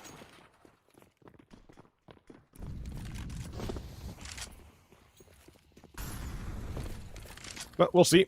Swizz. Fast out mid, he's not the only one. Shady in the meantime, he's going behind this T side at the moment. He's going to be coming in fast from short behind him. But a fast play towards the B side as well coming in. Guzme will defend with the A1S for 1 kill. Smoke deployed. Try to stay alive. Up one short, still a problem. Shady, excuse me, M4 has found himself 2 kills out of this, the T side. Walking on in, it's not happening. Shady shutting this one down completely by himself. 3 kills, Guzme ducking and weaving out of the smoke. He goes, follows this. Dual Berettas not able to get anything else out of this one. So, 8-3. Well done by VP Prodigy.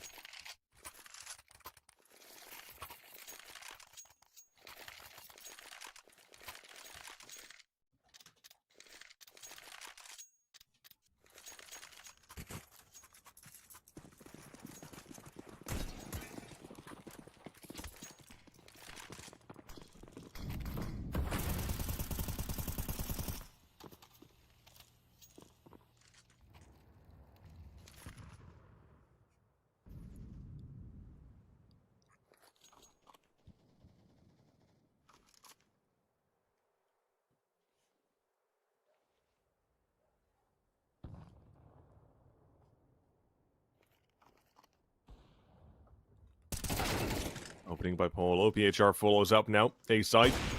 Gonna be under attack a little bit here, but it's E side. And Zera waiting.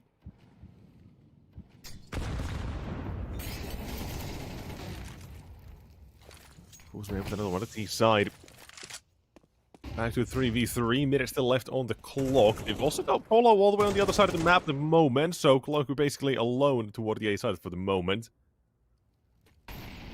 Have a looking at the HP of the CT players. Neither one are looking good at all. That's a problem.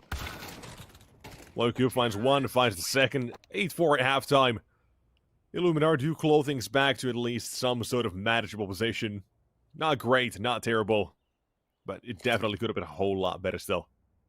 Right, you look at the streak of rounds, 7 in a row there for the for that CT set of EP Prodigy.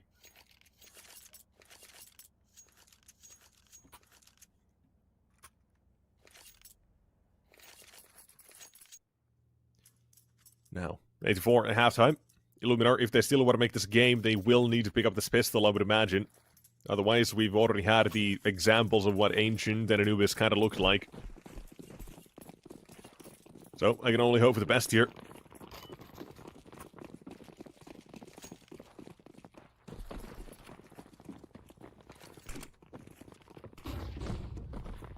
But here, a straight up rush towards B. It's very simplistic, but hey. They've already got the bomb plant down, and now a couple of kills potentially coming out of this. It's just a trade 3v3 CTs. Every single one of them moving in from the same position on a short. Try to spread out a little bit. Shady's already spotted the one. They know they're getting up close with those USPs. Sneaking on in. And Shady does have a little bit of health. They're trying to tap the bomb, fade out these D players from their position. Shady's been taken down to something, and Zera, every single one falls. And Illuminar are being taken down here, or are taking this round down without too many problems. Couple seconds to spare, what, 3 seconds-ish? Just enough time to pick up that fifth. I said it, they need that pistol. And they have got it. We have a game on our hands potentially now. So, we'll see how this continues now. Of course, keep in mind, right with the bomb plant, T-Tide are able to force by the confidence they've shown in aim duels, the individual skill, and is there as well. 14 kills. He had that 1v2, well, 4 or 5 rounds ago. Whenever it might have been. Did look pretty damn good.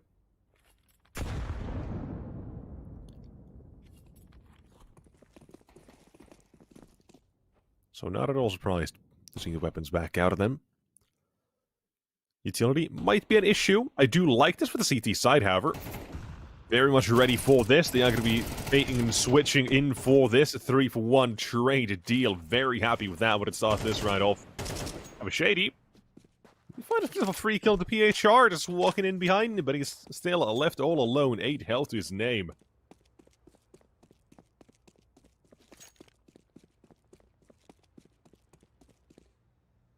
All over on Coloco. Every single one of them siding toward the A-bomb side. But it's Coloco as well. He's already in ballast. He's got it. 8-6. Not going to be losing the second round. Not going to be losing the force by that. Puts things right back into motion here.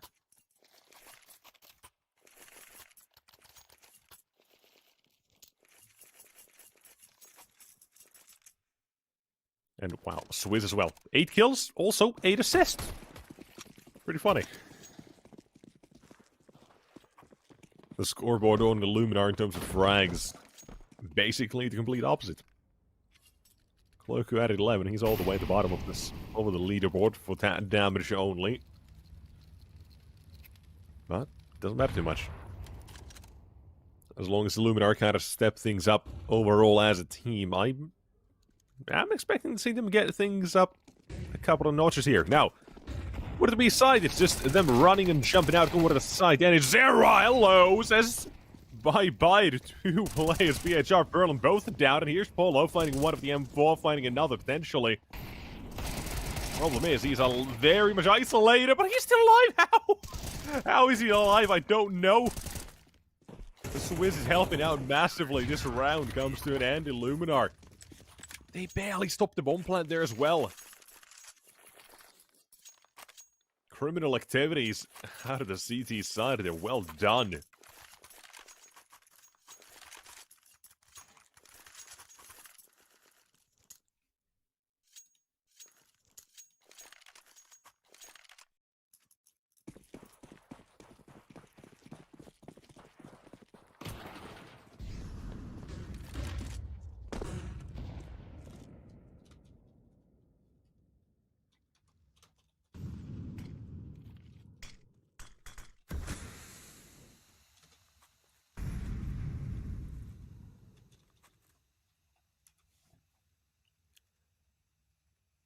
Good position by Polo. I like this.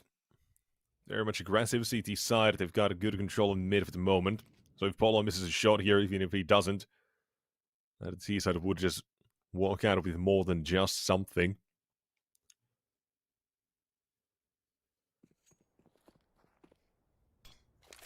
He would have backup. Now, takes the shot. Here comes one. They have the chance to now as well with the second player up on catwalk, but PHR will go down. Real damn quick. Polo just left his teammate out to dry.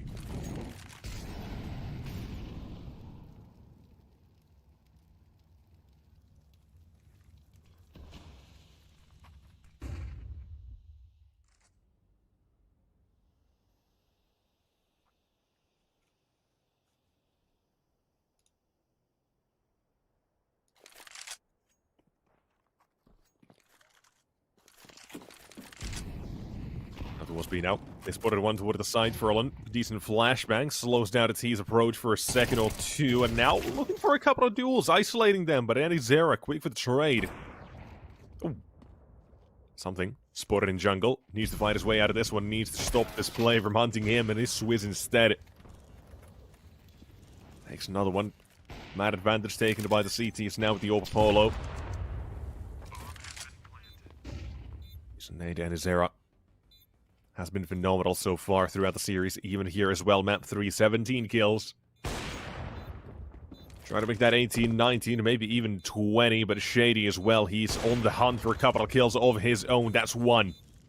Second toward the market. They know, they have an idea at Anizera. He's got one more to go. Swizz, the last man stand, is taken down as he walks out. VP Prodigy, they turned around on his head completely, 9-7. Not a line for the game to be tied up yet.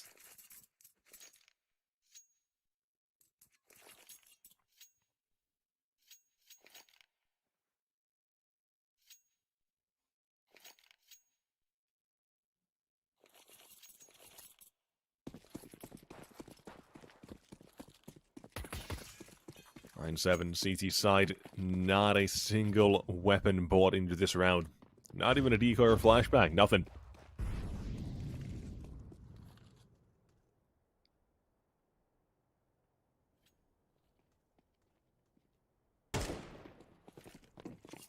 That's what it's B side again.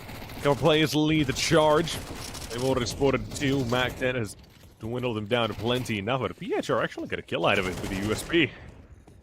A couple more potentially, but none for the CT just yet. Swizz, Cloaku. Nothing they can really do about this one.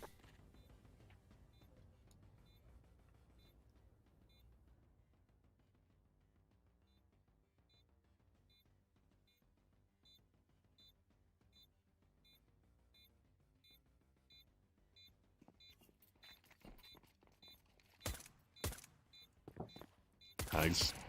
But, well, Shady in something. Low on HP, the USP is not good enough to finish either one of them off. And Anizera, he wants more kills. He's on to 20 now. Just counted the total amount of frags he has throughout the series real quick. That would put him 54, 53 so far. Or 43 so far, excuse me.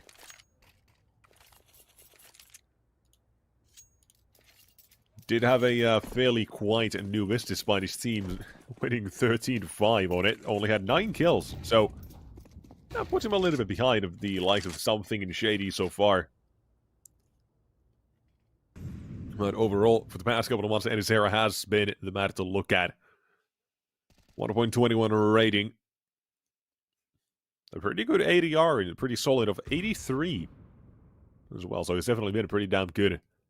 Influential overall. And here on the last map, he's showing it.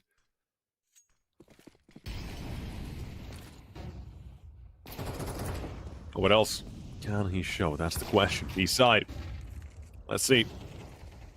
With Polo having found the first opening towards mid, they are looking to find another one out of this as well. A couple more. All they need as the A site now falls to the hands of VP Prodigy.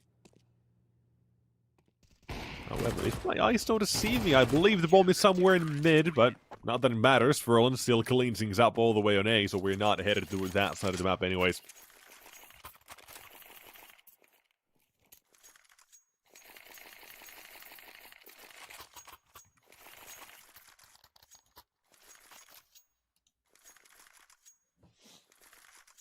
Into 8. Close toward the end game, and now Illuminar, if they want to still give this one a chance, they pulled it back from what was, 7-2? All the way to 10-8. Was looking real down bleak for a moment back when, way back when, but now, all A-okay. But if they were to lose this round, then that A-okay may not be so. Nonetheless, VP Prodigy, again, out through mid seems to be the plan they are going for yet again, except instead of A, they are seemingly a little bit up in the air exactly where they want to go. Smokes definitely would indicate a bit of a B split or B idea through Cal, potentially. Call me crazy, I think they might just be going for a couple of kills here, but definitely still leaning up toward the catwalk side. Ferlin could have a kill here for himself, but it's something instead. And from that, leading things up here, Kuzmet will find himself in one team kill at the end of PHR and his AK afterwards as well, and something from short. With him fighting Polo, vacates the rest of the CTs on the B side, leaves us in Swizz and Colloquio versus 2. Both same position, Flashbang comes in, try to cross, but something still gets caught. And Azera making one hell of a play here. Could it be, but the timing is all that matters. He's got one. Colloquio making all the noise he can. No smoke, he can tap this out, but then Azera's already out, and 11. Just like that for the C side. We'll clutch up with the 1v2, and here we go.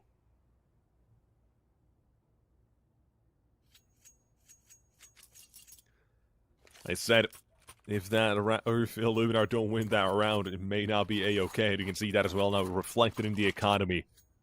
Scout 5-7, a couple of MP9s, and 1 M4 is all they can muster up here. Tactical timeout as well by VP Prodigy. Trying to bask in the glory of the moment right now. And Azera, 1v2's got to feel so damn good. He's had a wonderful series so far as well. That's his second clutch he's had as well. The third if you count him, and I believe Shady in one of the earlier rounds as well. The first they managed to get, I believe, on this T side. So, definitely has been influential in the entire series, or in the entire third map here.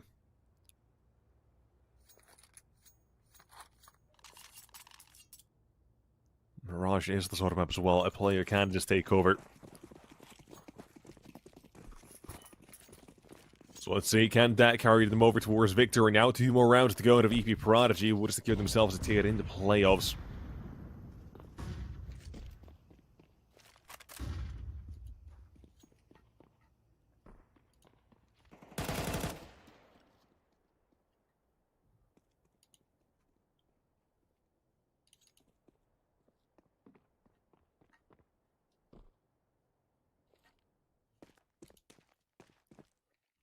Now what else? With Swizz being taken down. Steve said they're looking to fake things out a little bit here. They've gone towards these B plays a few times, so the CTs definitely will have to react, but they're not saying anything. They're not making over rotations. They're very much staying toward the A side. BHR still staying in mid as well, making sure no one goes through connector. I respect Colloquio. Might hear a couple of these noises being made towards ramp, but at the MP9, we'll see what he can do. Best bang for its buck, I call it, but not this time. And it's Zera instead. It is one better headshot coming out of him immediately. The CTs realize they gotta make these rotations. Already might be a little bit too late. At round of 12, looking to be locked in. Polo, could he stop this with the scout? The answer is no, not yet.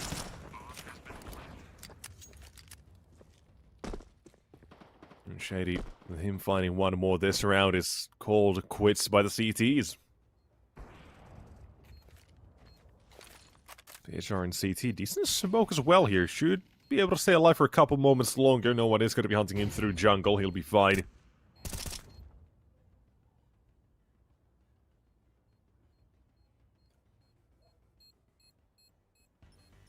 PHR still looking to punish. Two more headed his way. Not sure if he actually has the ammo to deal with this, but we'll see.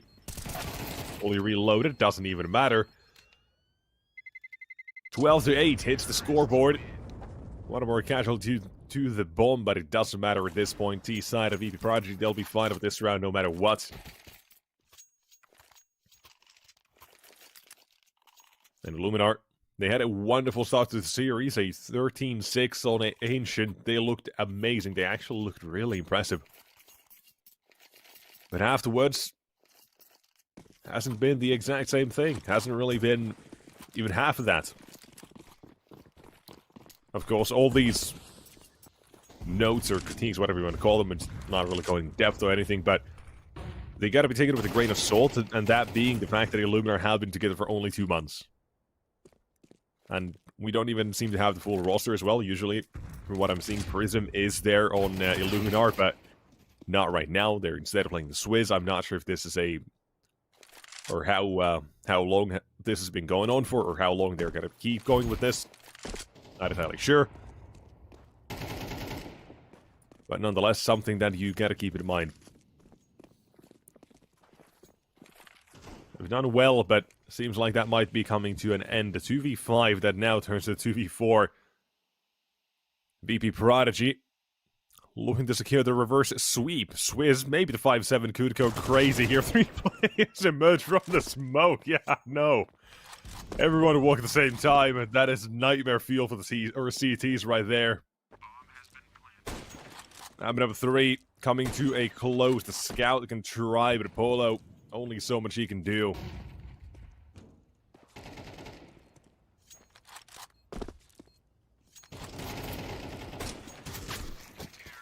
And that ends the entire series just like that. Reverse sweep completed by VP Prodigy. They played one hell of a game, and with that, they booked themselves a ticket in the playoffs. The semifinals awaits them on Saturday, so we know where they're going. We also know where Illuminar's going. They're going to the decider match we're going to have tomorrow, but we're also going to find out who they're playing against. So, for that, we've got Alliance versus Rhino coming up in about 20 minutes or so, ladies and gents, so we'll see you in a little bit. Do not go anywhere. Counter-Strike continues all day. Welcome to BetSwap.gg, where future meets tradition. We're the first platform to blend Web 3.0 with traditional betting, offering both decentralized and centralized options. Take control of your assets with no third-party approvals, thanks to blockchain transparency. Whether you're into blockchain or traditional betting, BetSwap has you covered. Bet with real money, enjoy fast withdrawals, and join the BetSwap Elite Club for VIP entertainment. Experience our exclusive loyalty rewards. Fly in style. Enjoy luxury gaming. Get invited to exclusive VIP parties with top entertainment. Access VIP boxes at the Super Bowl, UFC fights, and major football championships. Experience real-world luxury like no other. Upgrade your game with us. BetSwap.gg, where revolution meets tradition. Dive into the future of betting now.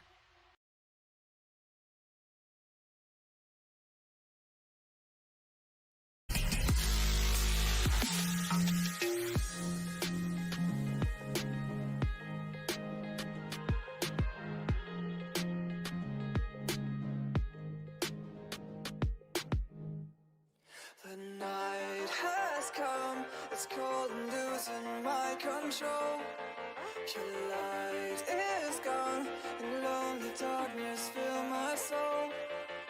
I wish that you could save me from my isolation. It's way too complicated. Let's stop this conversation. Let's stop this conversation. We got no relation.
Control. Your light is gone, and all the darkness fill my soul. I wish that you could save me from my isolation. It's way too complicated. Let's stop this conversation. Let's stop this conversation. We got no relation.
take you over, you just can't breathe.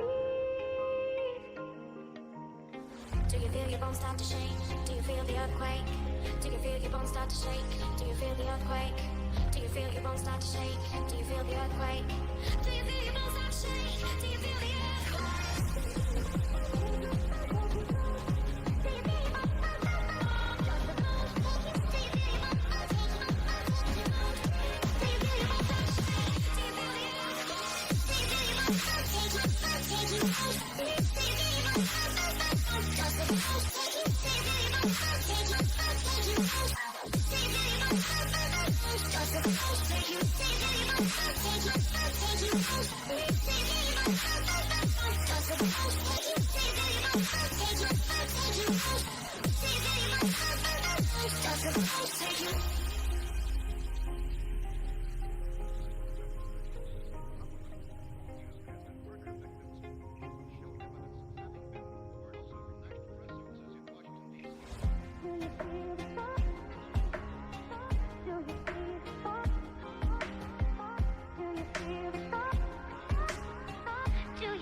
There's not a single day that passes without you on my mind. Not even 1 minute can end up before you come around.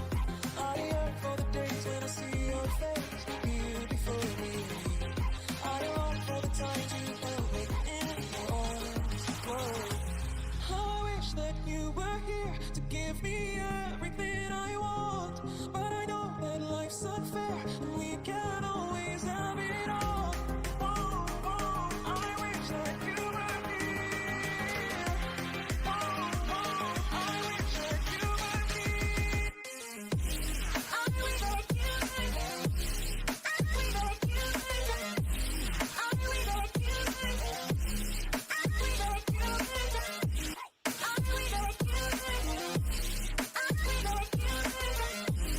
I wish that you were here. I wish that you were here. There's not a single day that passes, not even 1 minute can end up. I yearn for the days when I see your face, beautiful me. I yearn for the time to hold me in your arms. Whoa. I wish that you were here to give me everything I want, but I know that life's unfair and we can't always have it all. I wish that you were here.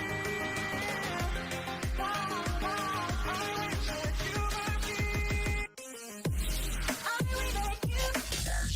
I wish that you were here. I wish that you were here. I wish that you were here. I wish that you were here. I wish that you were here. I wish that you were here. I wish that you were here.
Welcome to BetSwap.gg, where future meets tradition. We're the first platform to blend Web 3.0 with traditional betting, offering both decentralized and centralized options. Take control of your assets with no third-party approvals, thanks to blockchain transparency. Whether you're into blockchain or traditional betting, BetSwap has you covered.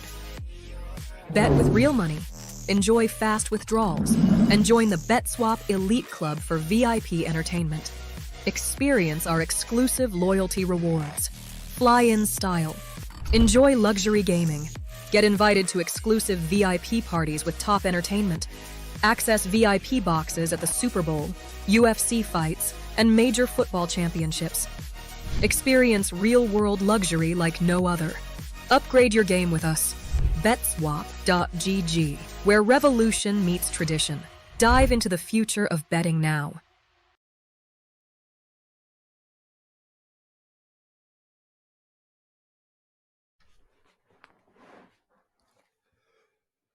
Alright, hello and welcome back, ladies and gents. We're now getting ready for what is our second match of the day here in the BetSwap Winter Cup 2023. We've had our Group A winners match. It is VP Prodigy going forward as Illuminar. They're left waiting for their opponents from the Group A in the decider match, or that will be coming up tomorrow. But for right now, let's focus on the Group A elimination match. The teams that have yet to pick up a win here, with Alliance taking a loss, or 2-1 loss against VP Prodigy, I believe yesterday, and Rhino goes a loss against Illuminar themselves, 2-0. They'll be fighting for a spot to stay alive. One more chance to make it to the playoffs tomorrow for one of these teams, but we'll see who's going to be it. So, Alliance versus Rhino. Got to be an interesting team and game to look at here. We'll get into it now on who's on which sides of the teams and such. But I've yet to actually see Alliance in this current roster, in the current organization. I remember seeing them plenty before, but even so, they have been pretty decent, right? I feel like there's always sort of a specific sort of skill gap or skill on the players of Alliance, like Twist, Pleasant, I think are really good. Then you have these sorts of moments where people like or Avid as well, apparently has been pretty damn decent, and same with Boden as well. Right, Robin, he does pretty damn good work as an in-game leader as well. I think over the years he's kind of proven that he can do really well. So I'm excited to see this Alliance side. Try to bring back Swedish Counter-Strike a little bit, but then we've also got the other side as well. Didn't really get to say too much about, but we can take a quick look at it in this way. TMKJ, the ratings definitely do tell a little bit of a story here. Twist, one hell of a player overall to be looking at. Now, I believe this might actually be a little bit off, unless they are from the games they've already played here. I'm not entirely too sure. So yeah, Twist, definitely one hell of a player to be looking at with the TMKJ. I don't really know too much about, so it's going to be interesting, right? A lot of the Rhino players, a couple of them are new to me. I know about Rena 2 Hack, I know about Dignitas, but I haven't really heard too much of Snappy, Crazy TMKJ. It's going to be a fun introduction, I'm sure. But how exactly they're going to be performing today is going to be a different sort of question. He is going to be snatching up that side of the map. We don't really get to see. But we can go through. Ancient was banned, Anubis banned by Rhino Lion.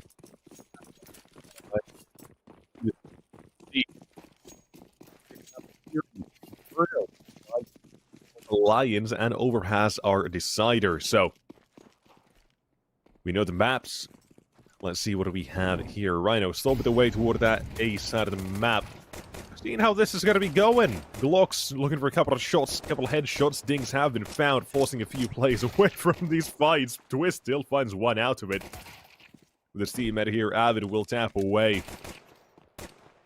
Same time, Now towards B, TMKJ has found himself Roobet, and that's the key to come back toward this side of the map, and Pleasant USP in hand. Maybe try to find another, but they've got the advantage, they can play with it, and Pleasant will make sure the advantage goes even further. With the 1 versus 3 now for Snappy. Ball picked up. Decided to tuck tail and run away. Lucky no one is going to be up close here towards the canals, but the CT side, they're going to be clearing so much of this out. They might just completely abandon this side of the map. Bowden might check towards Dark, he might not. Snappy, nonetheless, is going to have himself the entirety of the bomb side open for business. He's thinking about it. Maybe someone is towards main. Timing is what matters. He's chosen extremely well here in terms of positioning, in terms of timings. There's one found. Still, main, he's thinking about it. He has a very good idea, of good read on the situation at the moment. Look, jumping around, though. Bowden Master, he's got it in the bag. So, really nice idea. A good attempt overall. But it is Alliance who are going to be taking this first round of this map. So, we get things going. Bomb plant for Rhino means they may as well force bite if they feel like they can get a couple of Galils out. Make this second round interesting. Who knows? And there it is. 1 run and 2 hacks. He's going for it already.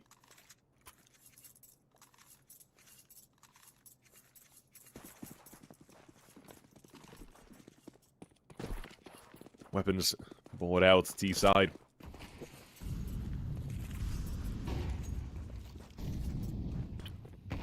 Let's see what sort of success they are going to be having. Pleasant, very aggressive early on here. He's not alone either. He does have Robin and his MP9.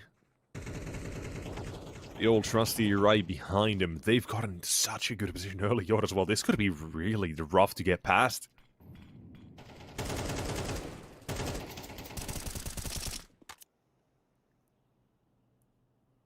This is going to be fun. Checking for it. They realize MP9 is going to be up here.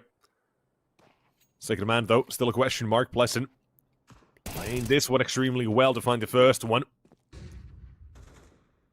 Tuck tail or run away a little bit. Twist with another. CT side turning the tables really damn quickly here with 1 and 2 kills. They were down a man, not anymore.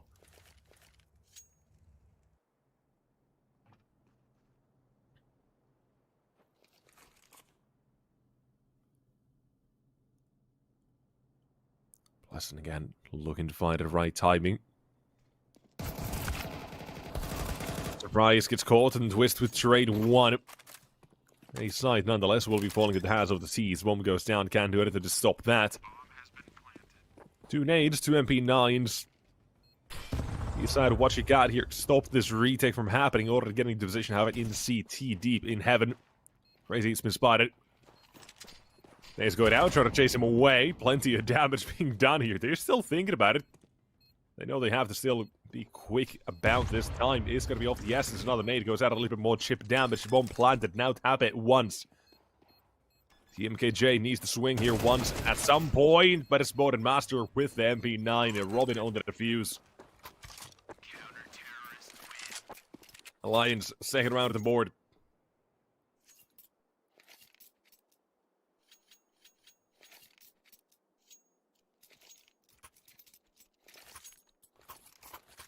Another bomb plan, however, making it as close as it was. T-side are still able to get another round of the board as well, or not another buy, not another round. Weapons, nonetheless, back up on the T-side. A couple of MAC-10s to allow for a little bit of util. Here's a quick smoke. I would imagine that goes towards a heaven. Looking out at the map, that's the exact case. So they've got that set from spawn and now ready to defend. Smokes, flashes, the whole shebang is it down at the CT side. We'll have to defend. Twist, he's got 1 eye in him. No more for the moment. Avid, MP9 up close. A couple players are going to be hunting for him as well with the MP9. Or Mac, then excuse me. He's been found. Snappy as well. A good position. With how fast of the play it was this lad for this sort of a play to have happened for the T side, but Robin checks it. 3v3. Gotta be careful of those close ranges, Macton specifically. He's tucked himself a little bit lower now. Pleasant. Is he going to try to defuse this? There's not a lot of time left here. Gotta be quick if they really want to try this, but I don't think they will anymore. No. Time runs out too low. They will find every single kill, however. But Rhino get the first on the board. Their map pick. As they are getting things up and running. I like it. I like to play there, man. Early part of the game when you're still kind of contesting for who's going to be in the driver's seat. A fast play like this, set from spawn, you know it's going to work. That's the sort of thing that gets you a little bit confident. That definitely feels good.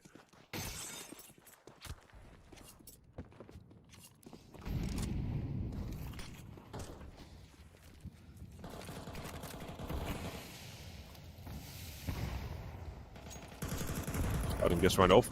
Already had a kill for Robin to begin.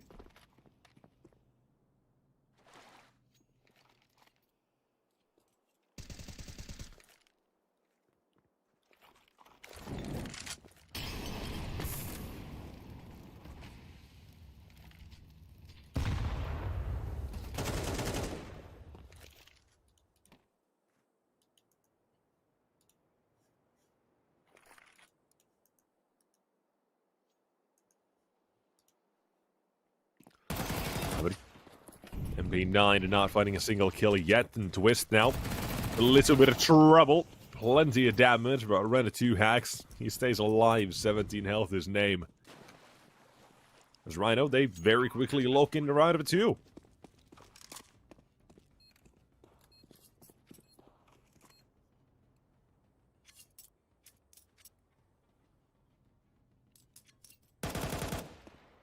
Great as well. Quick and T-spawn to stop the CTs from saving any more. And a Bowden Master. AK picked up. Should be fine, I'd imagine.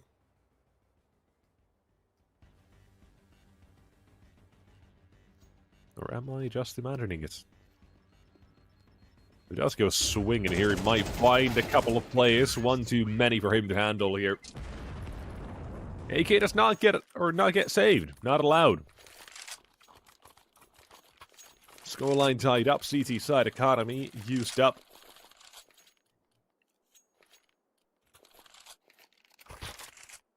The boys on Rhino looking like they finally warmed up themselves.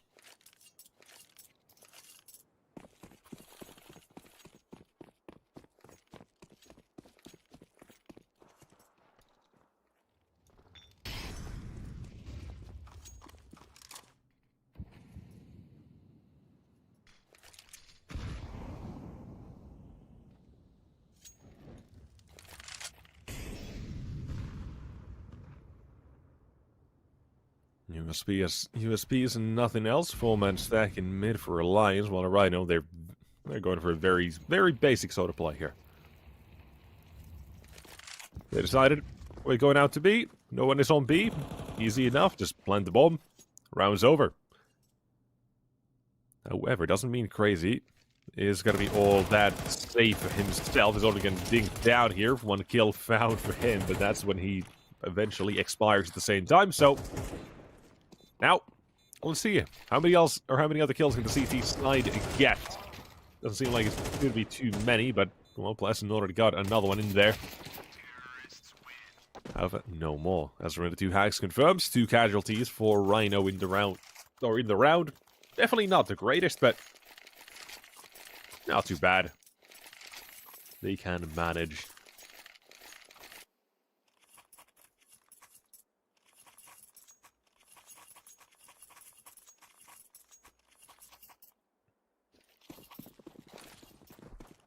Fast smoke to what it says. Set out by Alliance. Look like they might want to try to might want to stop the T side from doing things a little bit here. Molotov as well thrown out by Twist.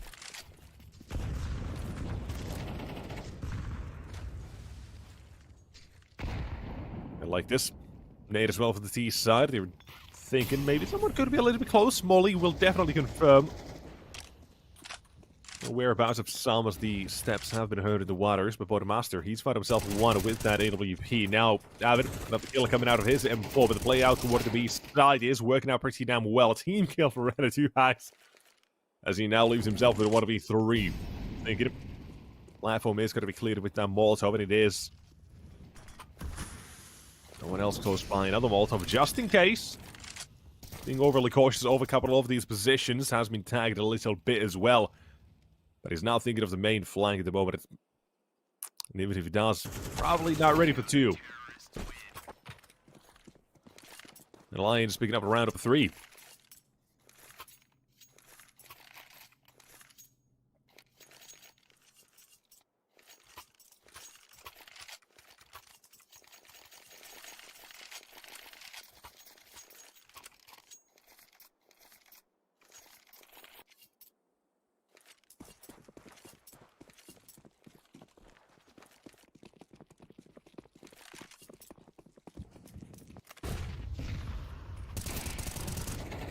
Fast play results out of it immediately for Plesson. Molotov burns DS away as well.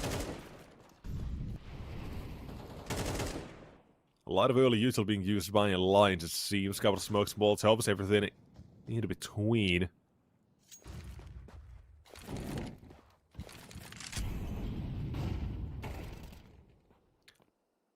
Here's another one. Avid extends the lead they have the round of 5v3 now. And plenty of control as well. Robin, he's still here as well. He's chilling. Making sure no one is going to be giving away too much. Spots one man jumping across. That's fine. Information nonetheless. And with a minute left on the clock, the team side, they're looking to find some sort of way back into the round here.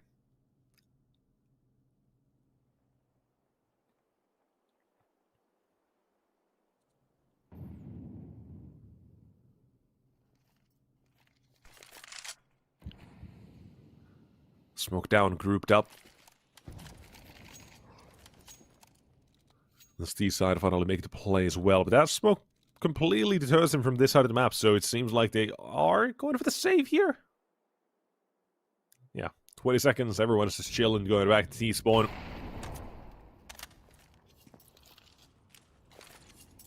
The Lions a little bit paranoid, but nonetheless, good util usage. Decent ideas, right? If someone were to just try to walk in, those pieces of util would be there to stop them.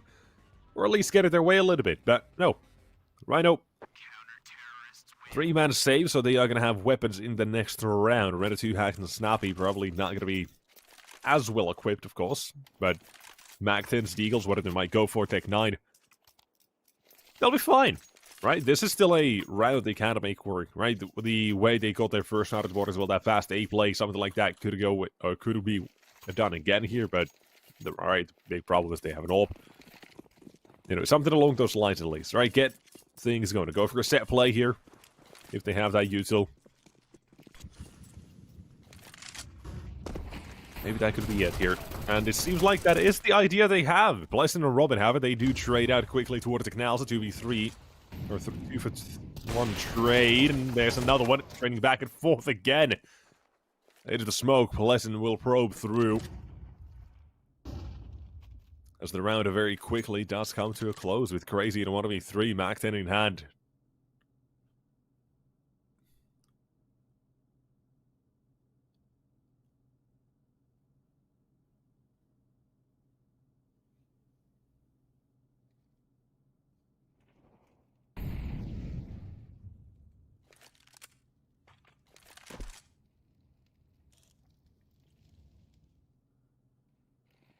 Crazy. And he goes out, receives confirmation of one's whereabouts. Problem is, even if you were to find this first, it would be Avid quickly in CT he'd have to take care of. And if he swings Avid first, then, well, you kind of get the idea. Like spotted, but headshot found instead. 5-3, Alliance. The CT side of the Swedish side is looking pretty damn decent now to begin here. The first couple of rounds, then trading back a few more for Rhino. Guns back out, the CT side. They put an end to Rhino stomping in the last round. Decent idea nonetheless, but Alliance, they had a good counter. They tried to go for faster play as well. They tried to go for fast split through the canals towards the A side, or B side, excuse me. But nonetheless, it didn't really work out as they'd hoped. Robin and Pleasant, they decided to go through their own, or through the T side and smoke towards the canals as well. And here we are.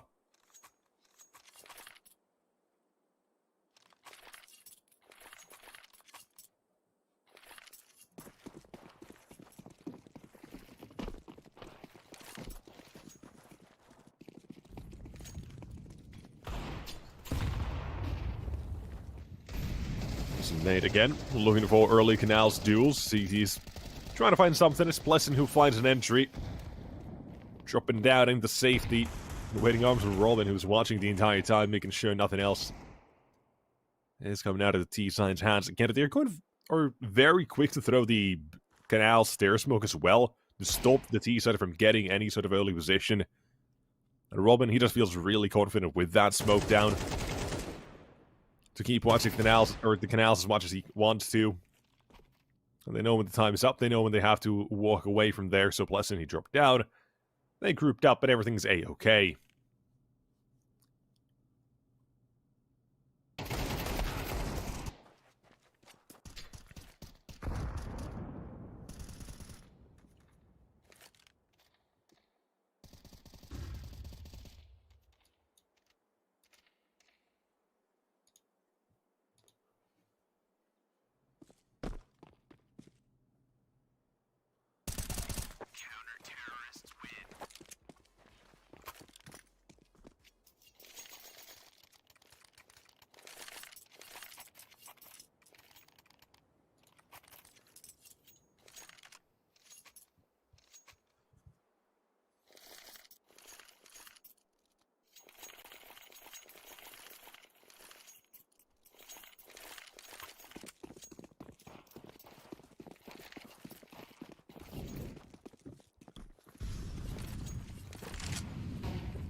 Early nades. Rhino. Let's see if they can get themselves up and running again here on this T side. Fast aggression out of the CT side here. Crazy is not going to be ready for this. No one is going to be on the T side. They might even be caught here. The leg spotted by Roobet. That's crazy.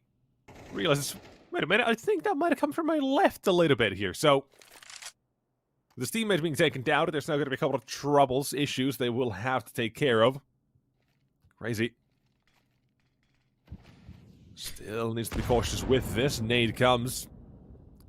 Nearly half his HP taken away. There goes the rest. And 2 more to go. Diaz down to 4 HP as well. Doesn't do him any favors. Headshot to call that overkill.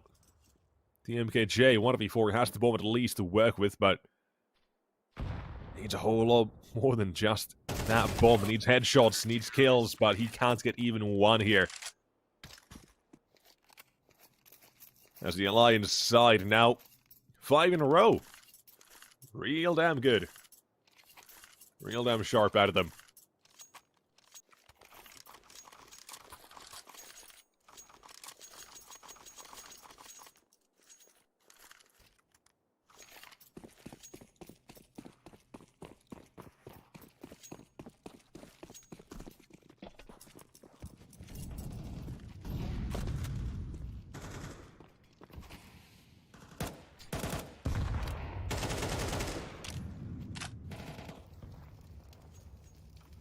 Some of the 3. Still the C side. Looking for what if they can find here. I like this from Bodemaster as well. A little bit aggressive, but I don't think the T side are going to be giving him any free kills, but he does get one back away. Very good counter util. Holy crazy, I would have thought there might have been a flashbang there, but no. No one's going to chase him either, so they just gave away free kill for the moment. A 4v4 CT side, they've got a lot of aggression out of A main as well at the same time. B main, whatever it is. Bless does take down both. Ready to hacks the MKJ.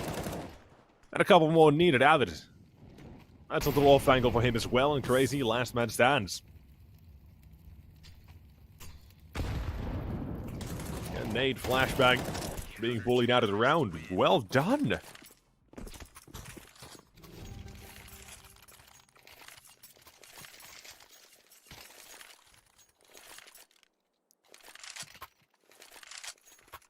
Alliance, of course, a pretty damn good team, but also a pretty damn new team.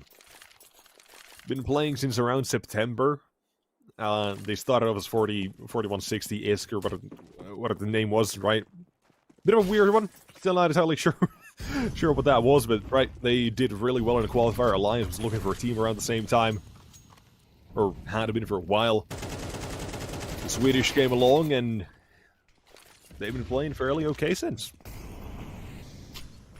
For a long time, right? I feel like the like a lot of these players have been really good, right? Avid, of course, a new one for me that I probably have heard of somewhere. Can't exactly pinpoint where, but still, the rest have that sort of earned track record throughout the years they've been playing.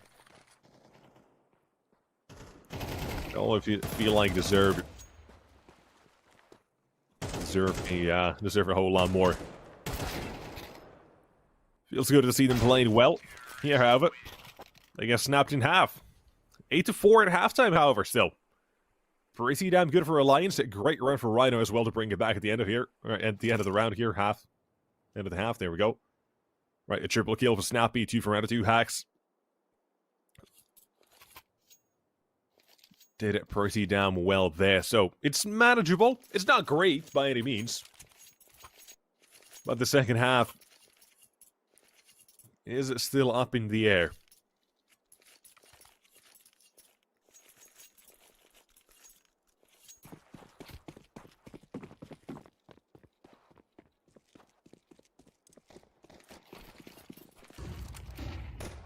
Pistol side of mid, flashbang, and immediately Snappy dinked down to 13 HP. Trying to make a little bit of noise here. A whole lot of noise, actually. Down toward the B side, USB from afar, but Boardmaster 180 does turn on DDS.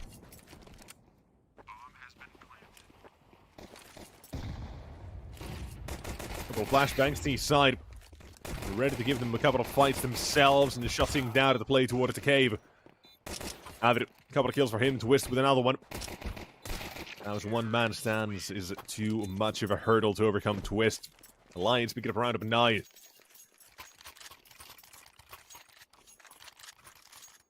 On the Swedish side, that is one step closer to victory here.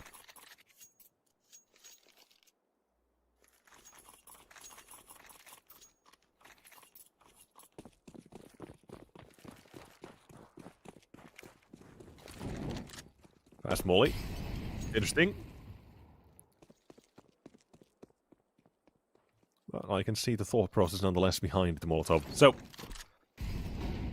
well, this round, flashbangs, Molotovs, and nades all going out towards mid, the CT side. Will be dodging most of the damage. MKJ takes a little bit of it, but afterwards, seems like cleanup is all the CT side can do. I believe there was a team kill again? If my eyes did not deceive me. Because I think I still saw the CTs get a kill, but there's no dead T player, so I think there might have been a little bit of something happening there. But nonetheless, it is what it is. 10-4. The first couple of rounds being picked up by the side of Alliance. Now come the rifles for the CTs. Now they really need to get something done.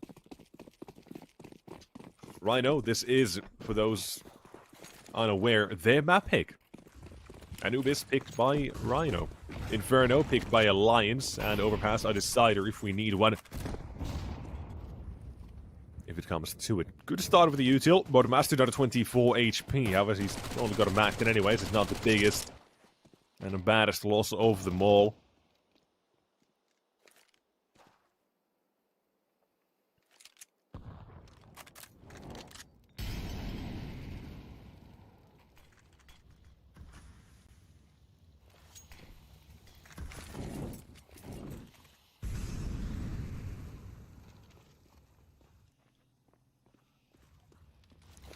bit spread around the map, but mid seems to be an idea of play. The sort of contact they want to go for. Robin will clean up for 1 and 2 with the help of Avid.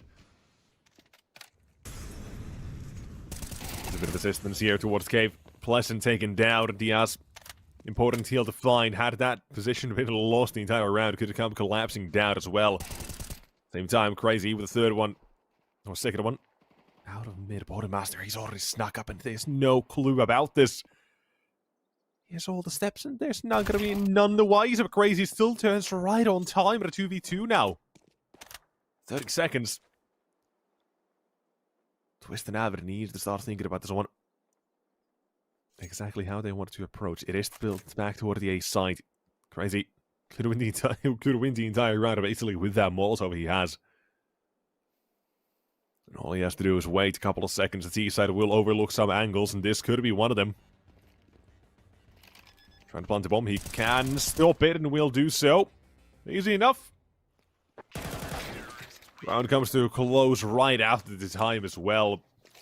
Twist gets taken down.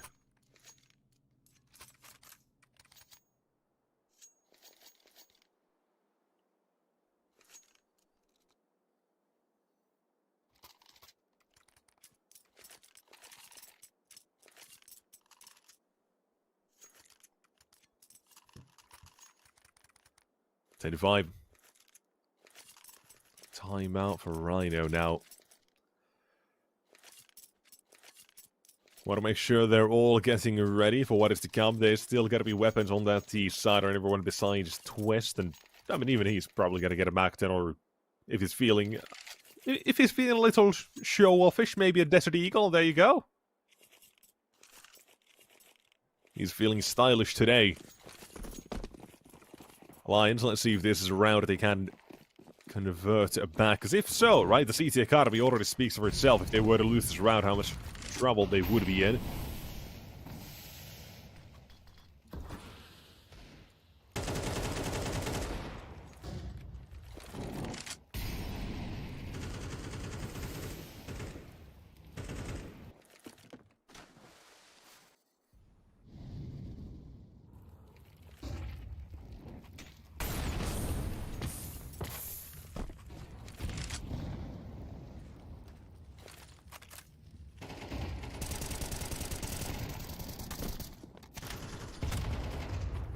Edged by Robin.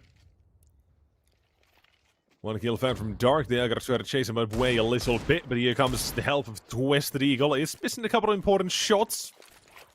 At the same time, the defense of the water B side as well seems to be going pretty damn well. I mean, no problems.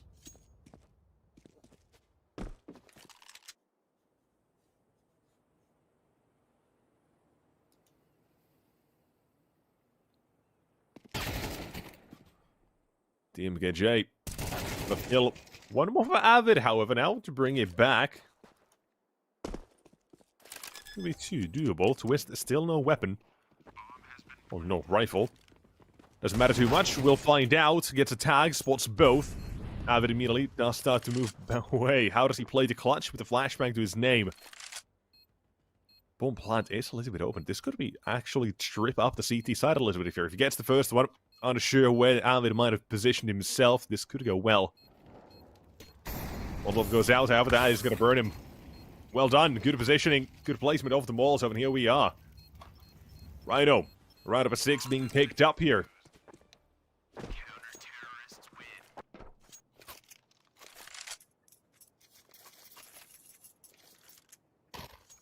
Take a look at the round, how they've gone already.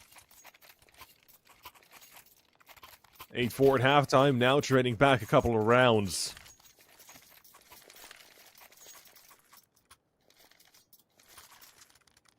Definitely still the advantage on the Alliance side, but Rhino, right, all they need is this round and then the next gun round, and it might already be tied game before you know it. Of course, overly simplifying the entire process, but nonetheless, oh my god, yeah, snappy, yeah, talk about snappy, that was some real damn snappy aim. So just a shoulder came right back.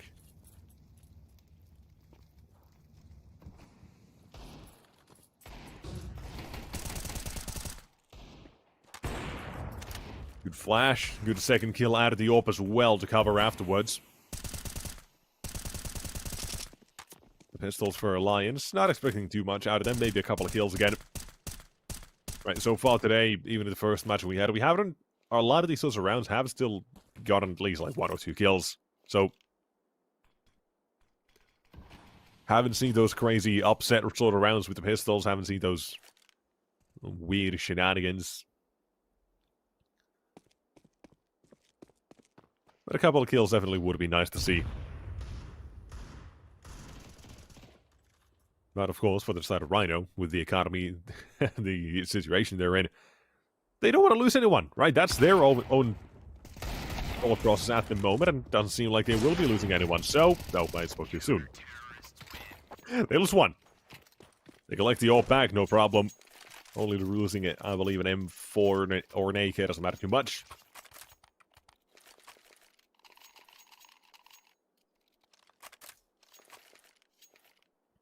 Now 10-7.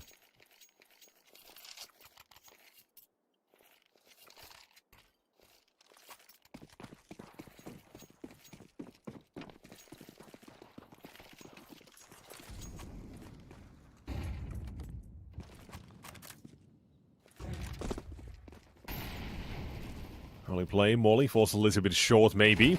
Jump across, spotted, snappy. Tag down just a little bit. Like the little way the model jumped down. Looks fun.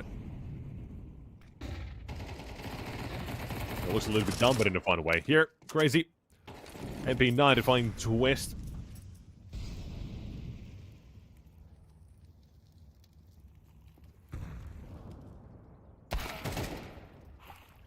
All finds one. They try to trade, unable to do so this round. It's looking a whole lot like it's relying on those entries and individuals from Alliance, but it's not doing so.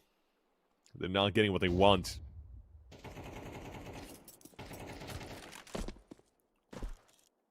Here's another one as well for the CT side. 5v2 real quick.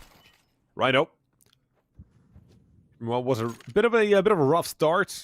They claw their way back to the 8-4. Here as well, second half, they lost the first 2, but nonetheless, they are making the case for themselves at the moment, and why they should be feared on this map.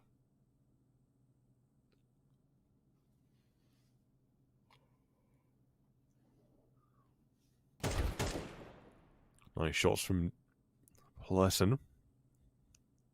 2-tap away, Diaz.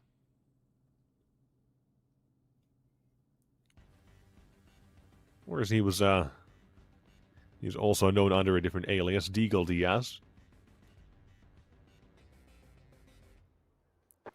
From some years ago. Was pretty damn good on those. Oh, blessing. Nice headshot again, turns around. Keeps the AK alive. But 10-8. 4 rounds in a row now being picked up by the side of Rhino. The Portuguese are coming back into this one, it seems.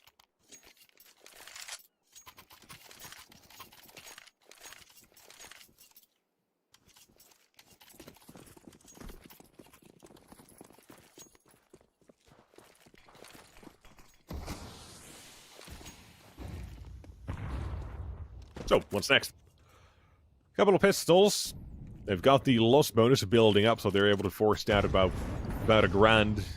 A little bit more than that on average, but nonetheless, let's see. How many kills are they going to be able to get here? Pleasant's AK will find himself one. Still needs another, but the USP of Snappy does not do too well in the fight. Though this is causing a couple of issues at the moment. A twist out toward the A site. He could just plant the bomb if he really wanted to. He's making a whole lot of noise here, but they know he's up close still to find one from it. The Tech 9. And the bomb, he fears nothing, actually. The bomb is on board the master, excuse me. Under the wrong impression the entire time. Twist nonetheless. Good, seal the deal. What a round comes out of him as well. Triple starts with the Tech 9 at the M4 to finish. Wonderfully done.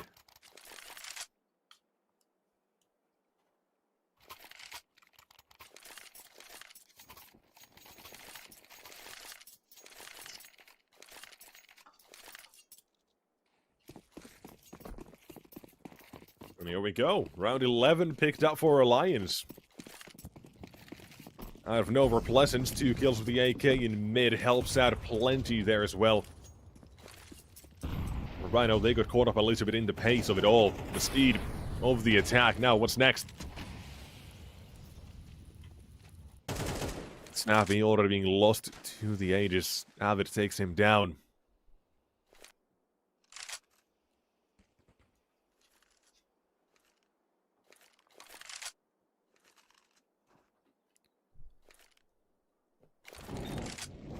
Robin, very stylish AK, by the way. The old hamster hawk sticker. Olden but golden, wonderful. Bit of a different sort of style with this one. If the MKJ gets taken down and Pleasant with another Dignitas.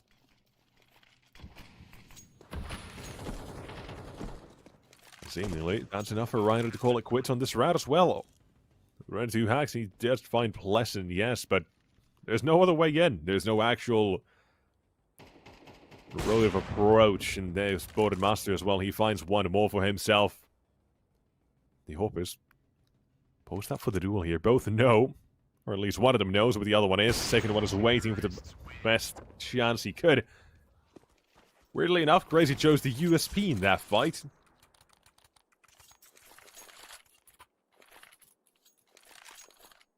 And everyone gets taken down. Not a single survivor on the side of Rhino as Alliance. They've entered map point.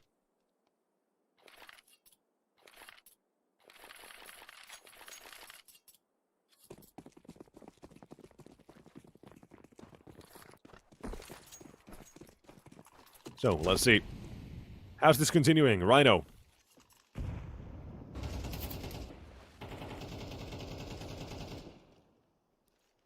With round number 8.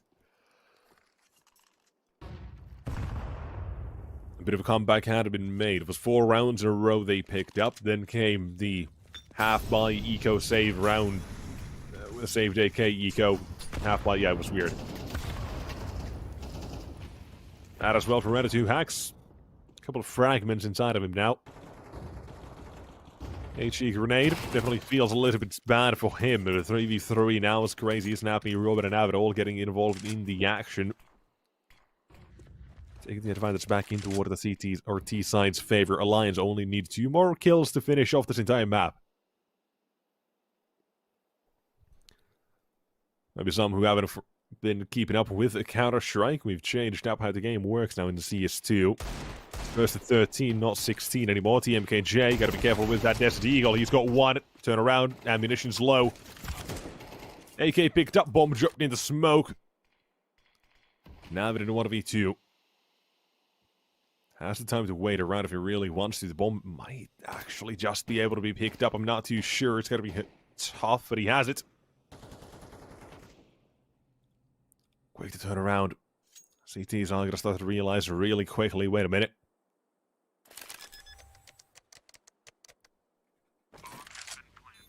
Bomb. Look for the duel. Savage 1. Goes with the second man as well.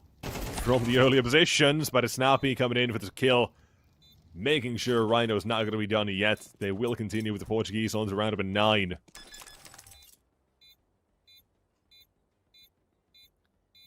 Not done yet. A triple as well for Snappy in the round. Well done. Keeping them alive when they need to. Round 2 hacks as well. 16 kills so far. Top of the CT side, a leaderboard. However, other side of the server, you look at Pleasant with 22. Followed up by Avid on 17. Definitely a little bit of a disparity between the amount of kills each team has, but that again kind of goes with the amount of rounds they have. So, you know, 50-50.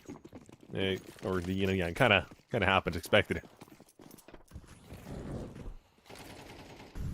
That's a better way to put it. Now,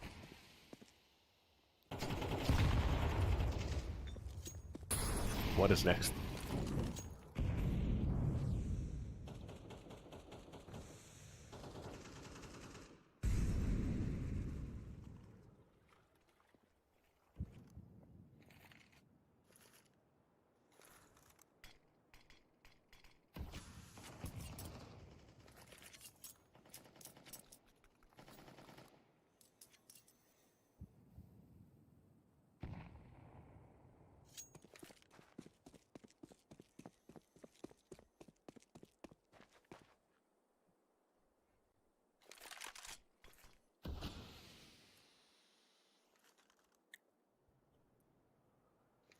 Snappy up, ready for the swing. The flash is there. Will missed a shot to T side. Walking through mid, but Avid is sharp at the shot, and there goes Snappy as well. Get another one with the CT side potentially, but the T side of the alternating back toward the A side.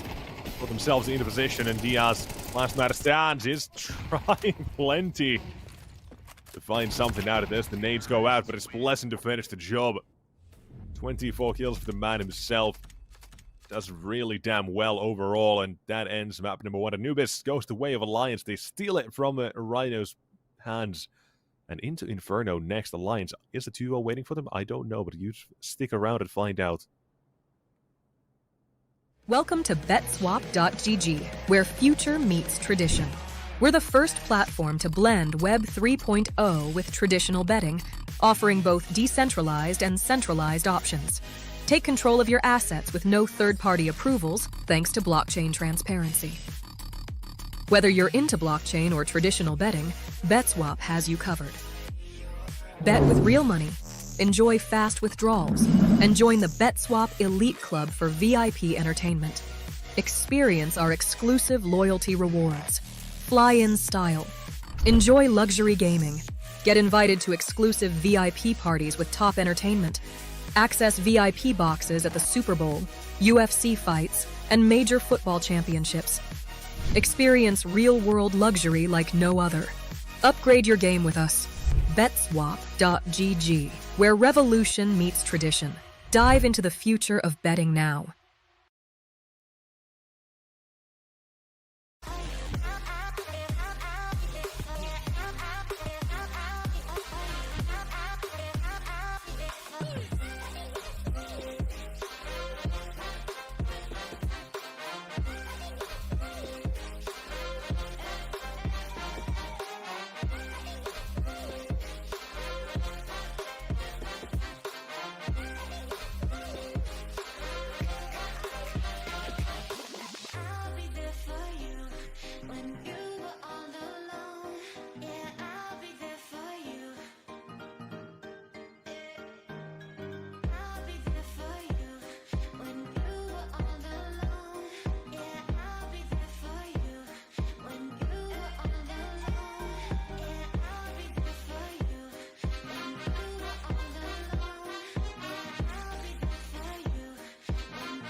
trick or treat, don't knock on my door. Don't want you no more. You broke me, and I don't wanna see you, and I don't wanna see you again. No, just trying, oh, to deny the fact that this never lasted you. I played the game but lost the bet. I don't wanna love again. Yeah, I don't wanna love again.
Cause I'll be living with regret. Cause when you let me, baby, don't you see I'm shining? Cause when you let me, baby, don't you see I'm shining? Cause when I let me, baby, don't you see I'm shining? Cause when I let me, baby, don't you see I'm shining? Cause when I let me, baby, don't you see I'm shining? Cause when I let me, baby, don't you see I'm shining? Cause when I let me, baby, don't you see I'm shining?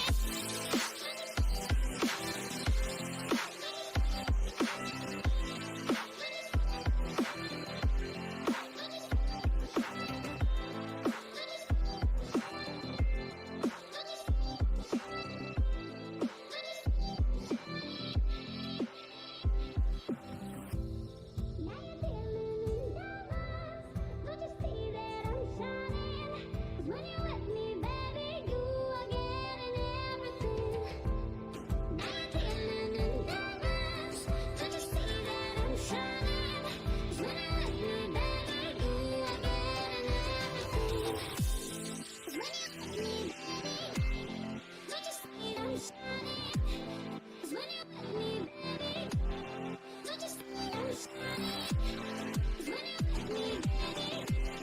don't you see I'm shining?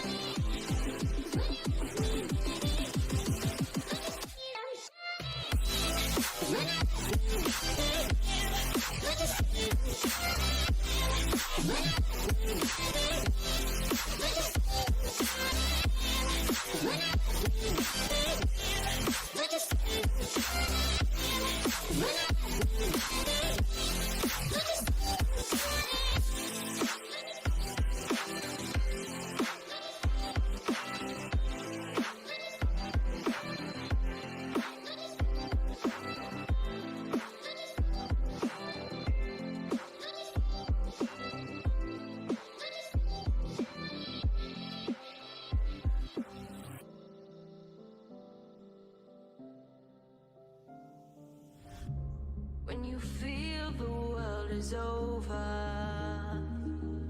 when you say you're feeling lonely, if you ever need a shoulder, you know where to find me. Stop chasing all the city lights, breathe me in, go on and take your bite. Count on me to make you come alive.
Welcome to BetSwap.gg, where future meets tradition. We're the first platform to blend Web 3.0 with traditional betting, offering both decentralized and centralized options. Take control of your assets with no third-party approvals, thanks to blockchain transparency. Whether you're into blockchain or traditional betting, BetSwap has you covered. Bet with real money, enjoy fast withdrawals, and join the BetSwap Elite Club for VIP entertainment. Experience our exclusive loyalty rewards. Fly in style. Enjoy luxury gaming. Get invited to exclusive VIP parties with top entertainment. Access VIP boxes at the Super Bowl, UFC fights, and major football championships. Experience real-world luxury like no other. Upgrade your game with us. BetSwap.gg, where revolution meets tradition. Dive into the future of betting now.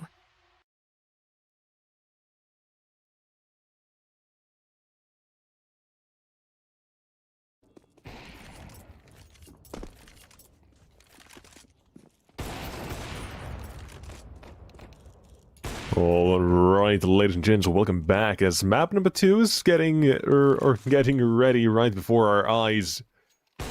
Inferno is going to be the playing field as we've now gone through what was map 1 of Anubis. Wasn't really too big of an issue for the side of Alliance, right? They had a couple of hiccups toward the end there where, right, the second half started off a little bit rocky, but overall they finished it off with a fairly comfortable 13-9.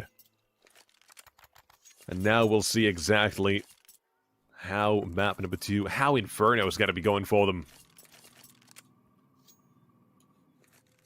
So, getting to it. Alliance, their map pick. Let's see what we get.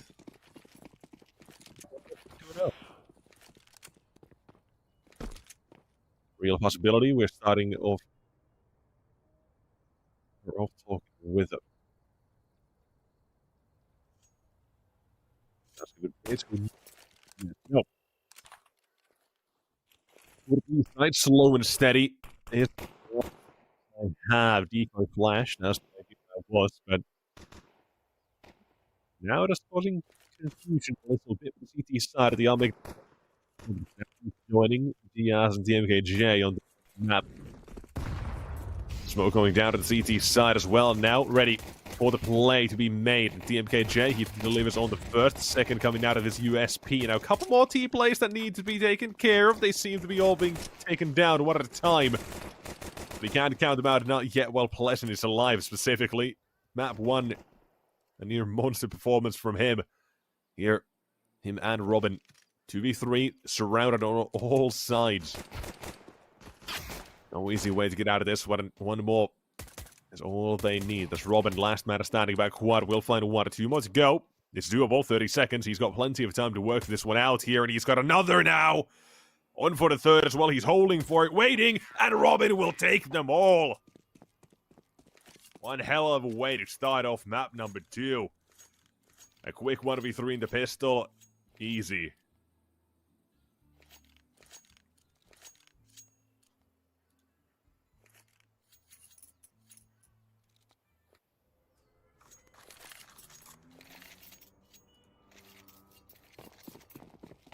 Lions first on the board, CT side. A forced buy comes out of them as well now.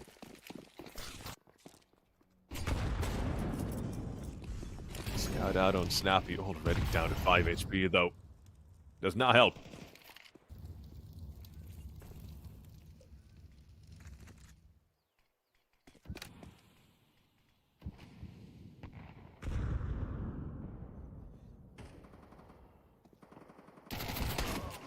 Mag 7 is good for 1. Swagging a little bit with that weapon. Now what else?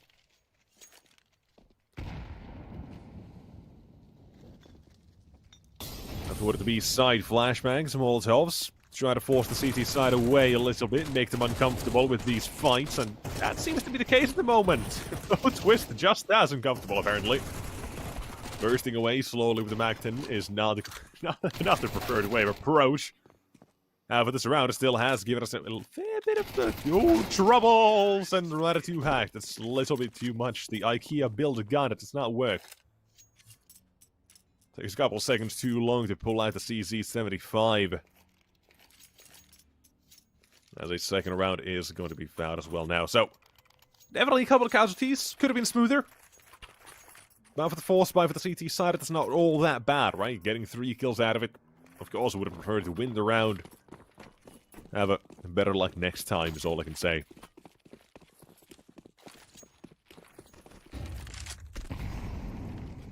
Pistols only. A couple of them upgraded and an MP9 in the mix.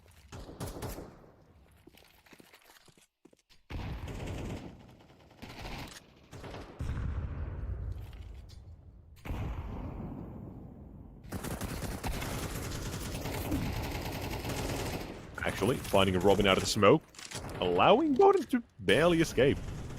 Oh, escape nonetheless.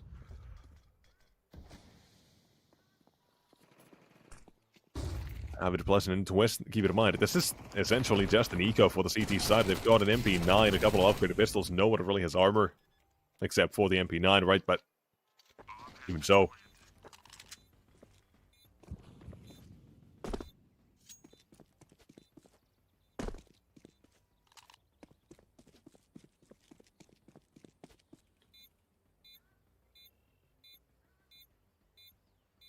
They are recovering the round alliance, round of 3 being locked in.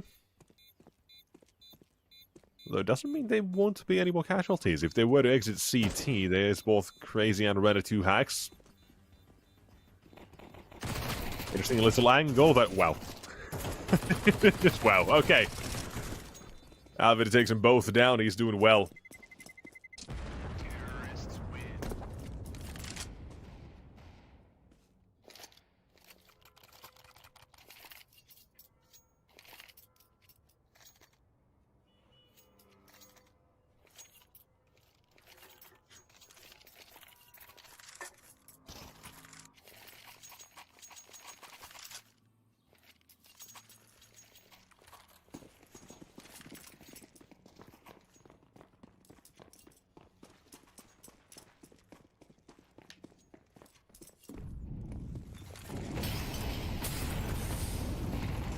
Early kill from the nades. Oh, Roobet apparently.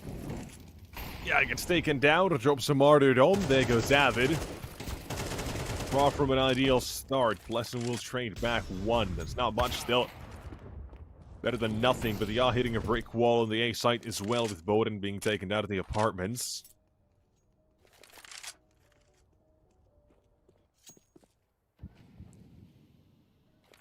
Pleasant, 1 HP to his name. Wow, that is not a good look for him.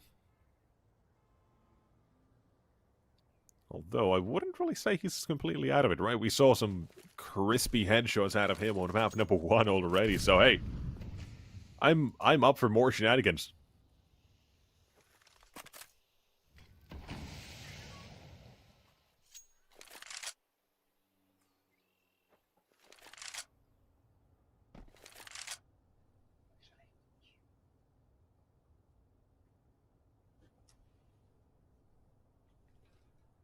$35 seconds.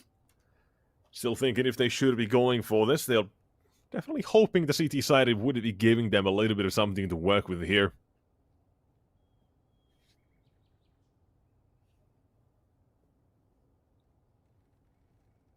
But nothing's being given away. It just feels like a good old save call from the T side now.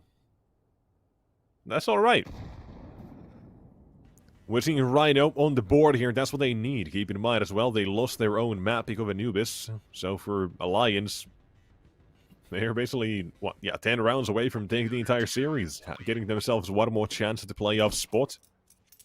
The loser of this match is going to be eliminated, and at the moment, Rhino with their, right, with having lost their map pick, definitely paints a picture.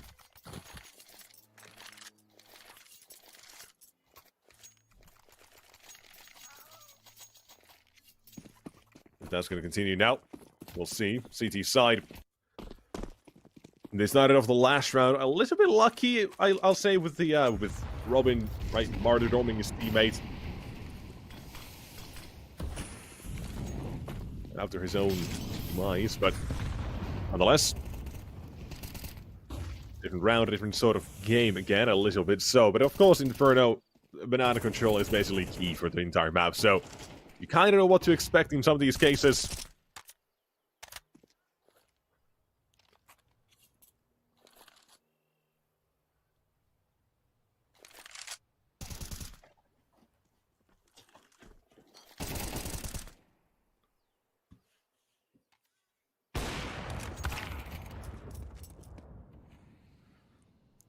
Trading things back a little bit now, but Avid finds himself in a real bad problem, or a real bad predicament. 1 versus 4.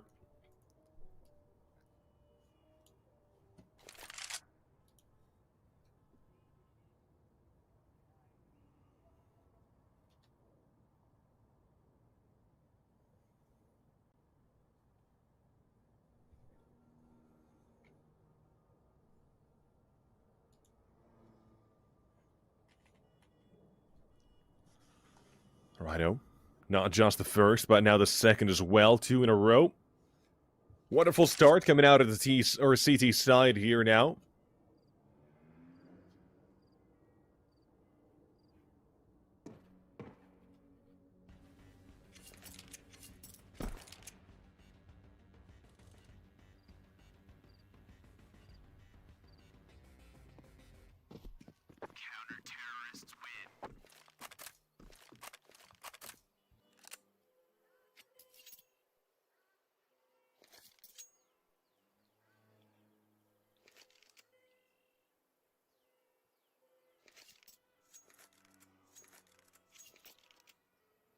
AK saved, yes. What else? All they gotta really be able to do here. Economy doesn't really say they've got much, right? A Deagle for Pleasant, Smoke and a Flashbang, both on Robin, right? There's a chance for shenanigans here now. If that means a round win, I don't think so. But shenanigans nonetheless are possible. I would like this as well for the CT side, by the way. Boosted above the smoke, seeing if they can find a kill or two maybe from this. Making it open, but on the other side... That is a little bit of miscommunication. Ready 2 hacks to rush the crosses the office, holding the angle. Caught by his teammate a little bit. Avid through mid. Havoc gets completely wrecked as Crazy is on the other side waiting. M4 they can pick up as well. Crazy still waiting. Orp moves in, finds another. This round looked a little shaky for a moment, but we're all okay now as Robin will be taken down. 2 are the casualties for Rhino. And things are now moving on to a 3-3 scoreline here. However, but the guns are coming to back out. Of course, Avid probably going down to a Mac 10 or a Desert Eagle, yeah.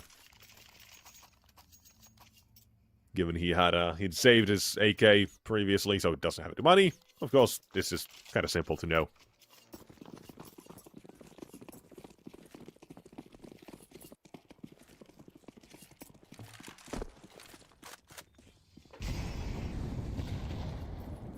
Here, ready 2 hacks. Look at him go. Down mid, looking to find another, but Pleasant will trade. Keep this T side in the early contention of the round and not going to let things get too out of hand. As Alliance, they now slow things down a little bit. So far, they've had a couple of issues when it comes to this banana control. They've been taken down early on. Robin has been the most often been the one taken down earliest in these rounds, despite him still having 4 kills, right? Just not doing the worst on his team. But he has had a couple of issues dying first towards banana or T-ramp, whatever that might be. So keep things like this in mind. This is now a different sort of round completely. Alliance, they're the ones dictating the pace from now on in this one. Rhino, they're making preparations. They had a 3-man stack. They're calling that off. Snappy's going all the way toward the B site now. They have Pleasant waiting. Could throw a bit of a fake here if he wants to. Keep them toward that side of the map. Open up an opportunity for his teammates instead towards A. Wait for the time. Here's the flashbang. Walking on out. One player in Boiler. One towards Long. The spray is fantastic. Offers Crazy the timing. Now through Long. Bowden Master. He's got one of his own. Now toward A side. No scope's not connecting. Dancing around at the pillars. And now there's trouble. 20 seconds through Banana. And Robert will find a TMKJ. As the C side are going to be left in a 3 versus 1. Crazy Other side of the picture, what can he do? Playing it real slow, hoping the T side overlook things, but at this point, you're not seeing him go for it. It's got to be the save call being made. Alliance nearly faced disaster there a little bit. The actual approach of the CT side of there as well, how they dealt with the crossfire, right? I think it's real smart. I really do. The spray through the smoke, right? Because nowadays the smokes open up those gaps. You can kind of see back a little bit more. You have to kind of react to those. So they did. They did. They tried to swing around, but that's exactly when a crazy swung from Boiler to find one. The idea was good.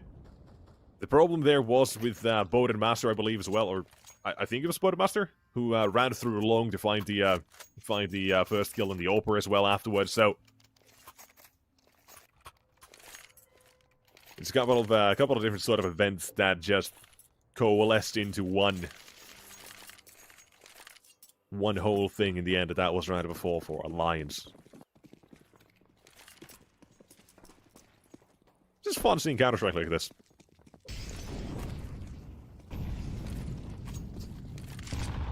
Nonetheless, starting this one.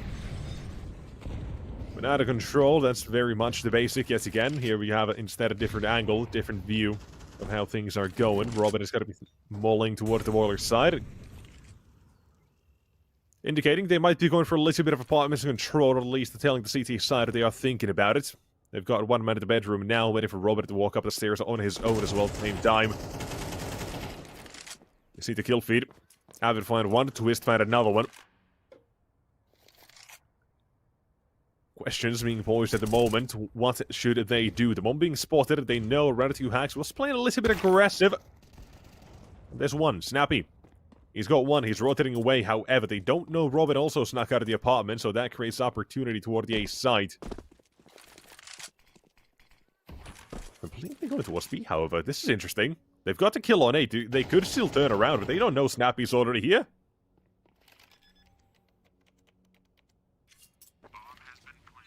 You could just play this slow. Just keep waiting. Or I say that. I actually didn't realize the smoke was down in CT, so they would have to be careful of him nonetheless.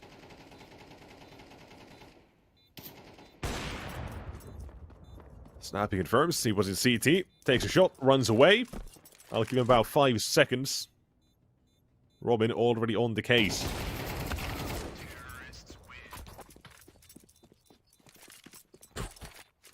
Does not take the ult. Interesting. With that in mind, they are going to be running 5 AKs for this next round here. Maybe signaling they want to try to change the pace a little bit. Mach 10 for Boatmaster. Yeah, this is definitely a change of pace now coming out of this T side. I want to see what it's going to be all about then. Either that or Boatmaster saying, you know what, I don't think I'm hitting enough on the AK or on the AWP. I mean, a couple of tough shots. Inferno definitely is one of those maps where AWPing isn't gonna be the greatest, but oh well, nonetheless. AK collected a boat, and if you want, you can now drop that by an AWP again. I don't know. They've got options, yeah.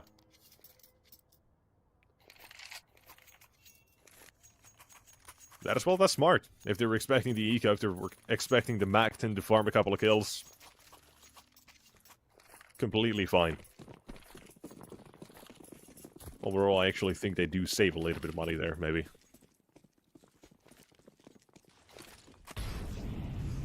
I don't know, there's a lot of math there to be done that I don't really care about, so I'm just going to keep the point at that, not going to say any more, but Master, AWP will find himself the opening of the Rhyno Hacks on the A side of the map in the meantime as well. Aggression from everywhere. All the way in mid, you had Snappy try to push down against Roobet and Banana. You do have a little bit of a push from Diaz as well at the same time. Has to be more than careful. Twist finally emerges from his hidey hole. Will find a kill out of it in Alliance. They've had themselves a real good position again. Yet to lose a single kill this round. By the way, as well, since I mentioned Robin, well, him being a bit of a problem in the sense that he's often died first, he's completely turned up. Only had 1 death since I mentioned it, and 5 kills. Pretty good. This round as well, an important kill he managed to find against Snappy in mid. Here. Out toward the B side. Smoke is down at the MKJ. Knows. Let's just watch towards CT just in case for a moment. He's moving around a little bit.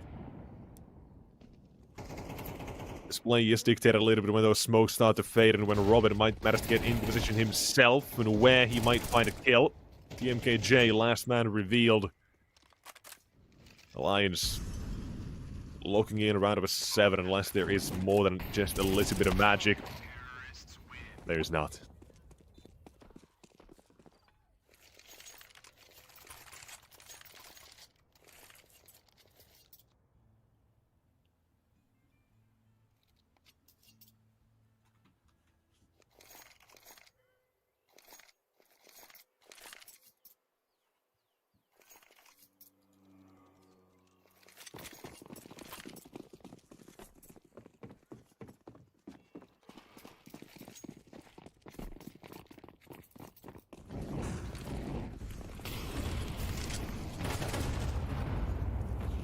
He's opening again, Robin. Switching up the flow here for the T side, yes again. Going for a little bit of a change, right? Like I said, if your runs goes well, Banana has often been respected in a way by the side of Alliance. Not anymore. They're changing things up completely with the way they approach it.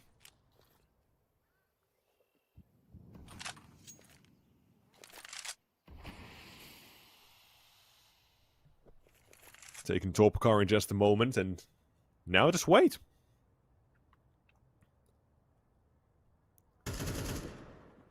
Every angle being guarded at the moment. Rhino 2 hacks, he gets one with a CZ. Honestly, doubt he's gonna try to save this. They've got loss bonus. Even TMKJ should be able to buy with the next round, so I say just go for the kills. Try to hunt him down a little bit, but that's Avid's job as well. 8-3. So far, 8-4 has been a very popular half for the scores we've had today.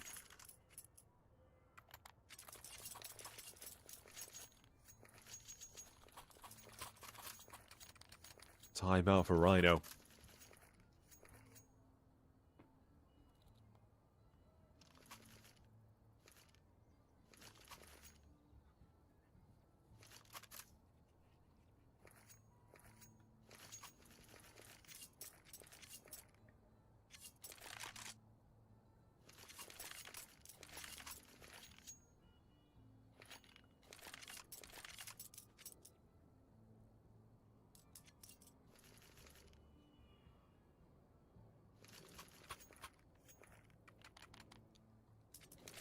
Continue now. Last round at the half. The Swedish side. They have stepped up their game even on this map now. Maybe a little bit expected, right? With how well they played on on Anubis. Of course, as well, that overall is a really good map for them as well. Rhino kind of knew that. The problem is, Rhino, they've only played this map once in the past couple of months. That was back in October, so it's been a couple of months. That game was not great for them. Here, Crazy. He's got himself a couple of kills. Mad advantage on the CT side. Pleasant and Bodemaster.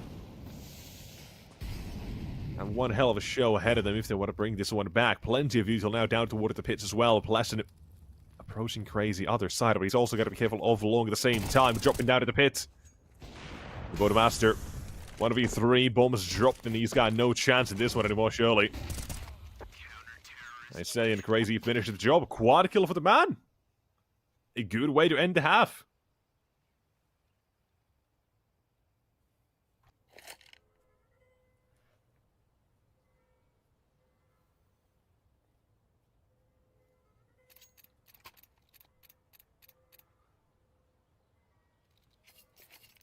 Continuing for the second half then as well. So, yet another 8-4 is the scoreline for this one. Now, I'm looking at it a little bit here. Wondering, right? Because the one game that is on a record on HLTV, right, doesn't mean they haven't played it or played the map elsewhere. In terms of maybe haven't been covered by HLTV for Rhino. But one scoreline, one result on Inferno with 13-4 results, and that being a loss against them, of course, doesn't really inspire a whole lot of confidence.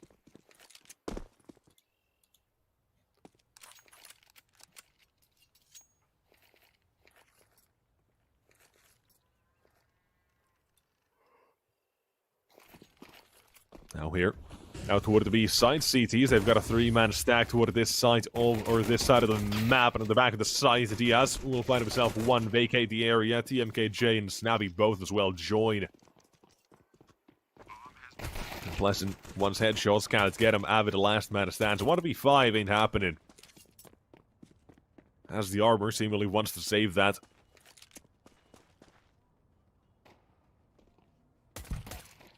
Already getting close. He is the second. Willing to give a fight or two, but it's crazy to collect. Rhino, important round to be picked up here by them. Number 5 means they also are going to be forcing the CT side in a bit of a predicament here. With the Lions being probably as confident as they are on this map. In this sort of position they are in, the lead they have. The question is if they want to force by or not. Their own hubris could get the better of them, but it is an eco instead. Makes sense. They know they gotta get those guns out. No reason, no real need to start forcing right now, so... They're A-okay for the moment. It's stacked toward the B side. The old Astralis. Let's see. How many kills? Yeah, I don't think any. They should have spotted this. Did DS not see it? I don't think he did. Huh. Our player spotted good Molotov.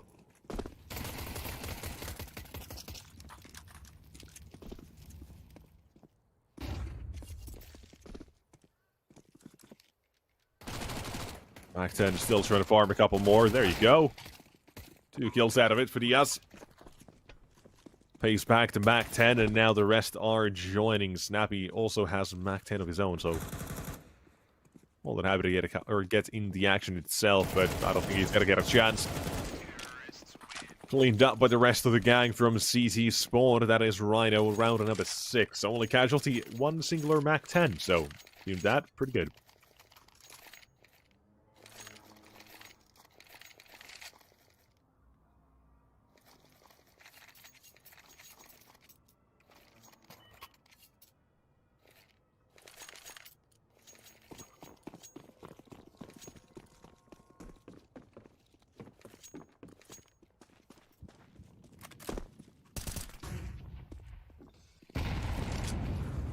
Starting off, fighting for the banana control. This is different from what we saw in the first half. However, already casualty in the form of Snappy, burned by the flames right at the very edge of it. This D-side. Doubt about at what cost. They did get control to banana. They are showing crazy toward the apartments as well, so for all Alliance, no, this could just be a default.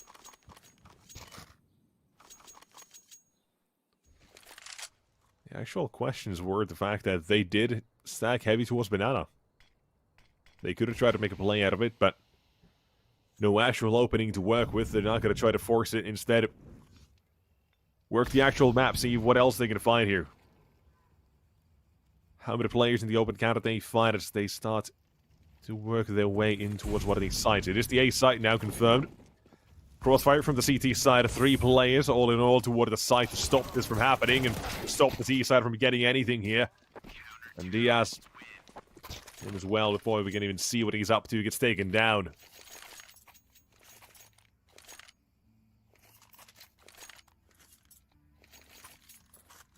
Six-9 Alliance, right back into it.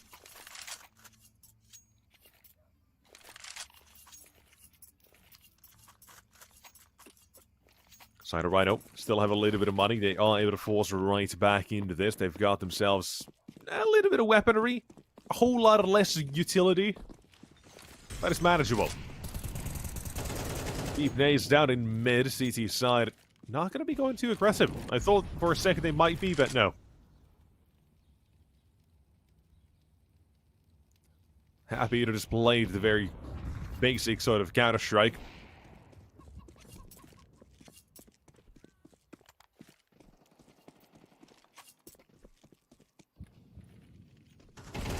Axe walking in, but Blessed will find himself yet another victim. No trade to the smoke either. It is Alliance with the mad advantage for now. What's next? Robin left alone towards this side of the map. MP9 only, but that's not the problem. Has been spotted. Walk back. And now to start chilling. He has smoke. That's what he's going to be playing with. The rotation from Twist will be coming in sooner than later and already in progress. Not far actually from connecting. Robin close to being dead. Not yet, however. Pleasant. He gets taken down here, so rotations come back towards A. Now it's a whole game of cat and mouse. Who gets there first? But it's Master still sticking around. Tucked himself into the apartments. Now he's in safety. With a teammate on the side with a Twist ready to swing at a moment's notice as well. This is now a tough position for Rhino to work with. And imaginably why. They had it the first play in the apartments they had to worry about. They had him pulling attention. Master just tucking himself in and out to strafing. Buying time for his teammates to start working their magic as well. And it works to perfection.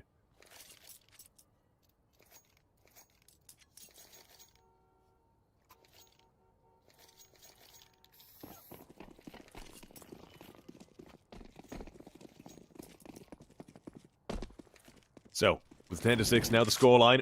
And Rhino running out of economy. We're looking at 11 here. One flash into P250 is all the T side have to work with in terms of anything. And yeah, you can imagine that's not going to be taking you far.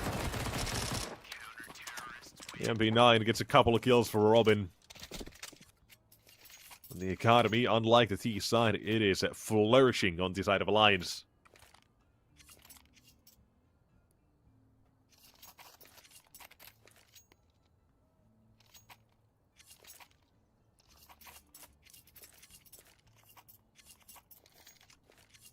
So, 11 on the board. Guns back up for Rhino. This is probably what would be the last chance they have to make this map competitive and potentially the entire series at this point. Keep in mind that they lost their own map pick. This is the elimination game. Loser is going home. Winner still has a chance in the decider match later tomorrow, I believe. But even so, playoffs, semifinals not guaranteed. Here, Pleasant. Him finding a kill alongside a Twist as they played a little bit aggressive towards the banana side. They're ready to send Rhino packing.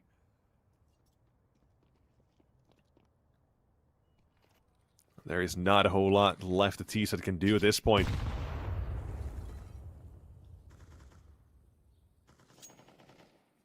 Pleasant, yet another one added to his tally.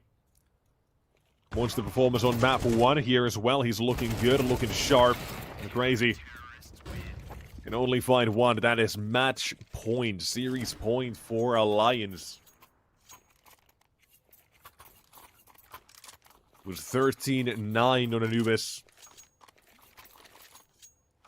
Now, looking to make it a whole lot better as well, a whole lot more clean.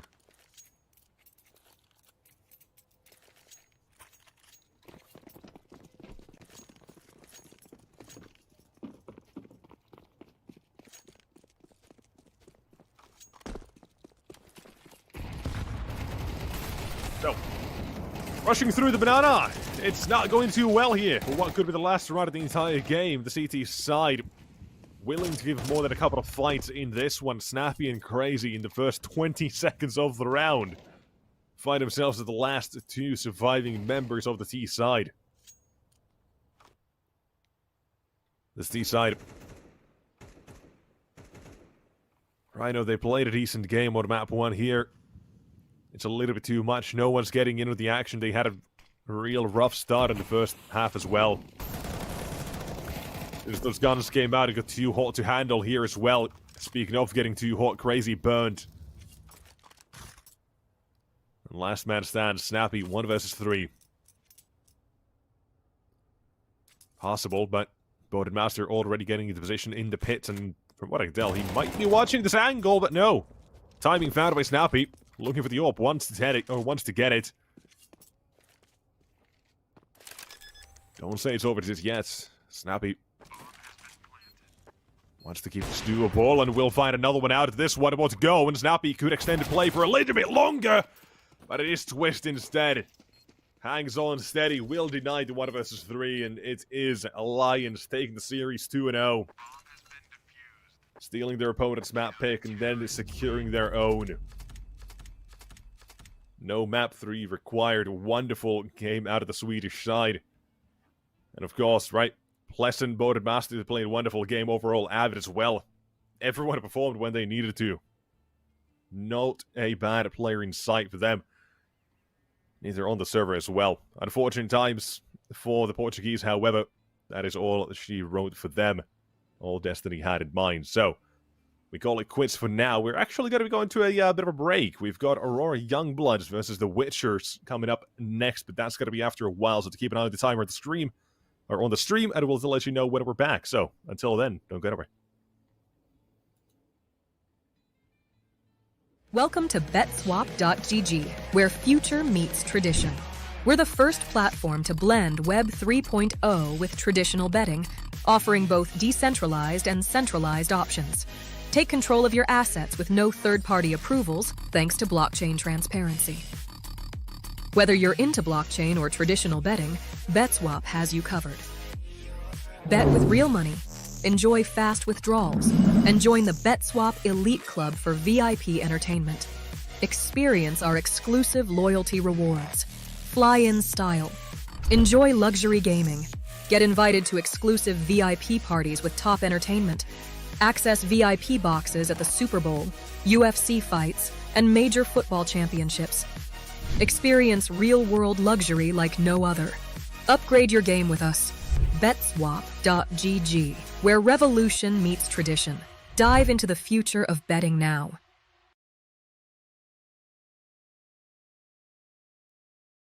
Make your fight count on me to make you come alive.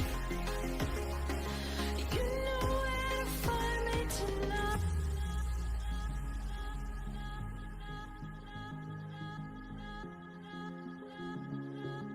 You know where to find me tonight.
We lost our minds in the darkness of night. We live to die. We lose our souls every day.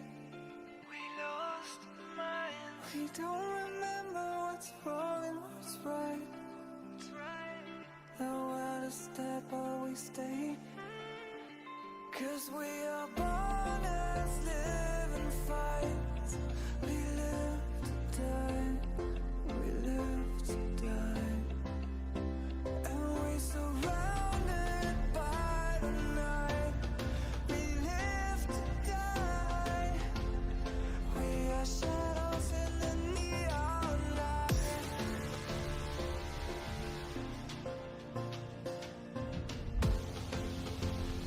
We are shadows in the neon light.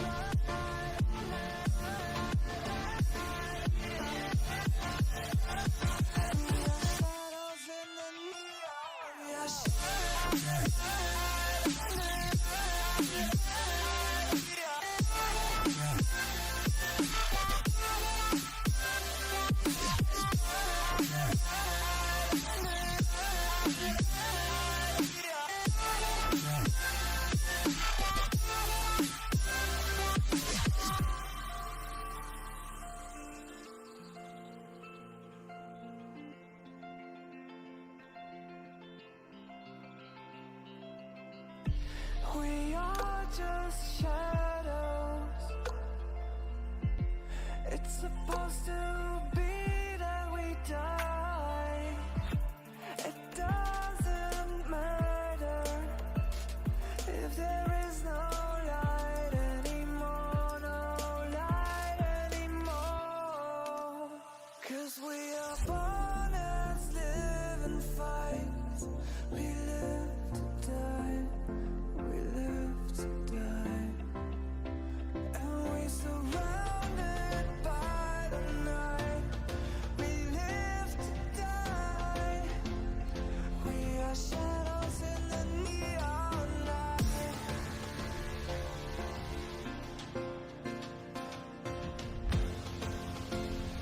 We are shadows in the neon light.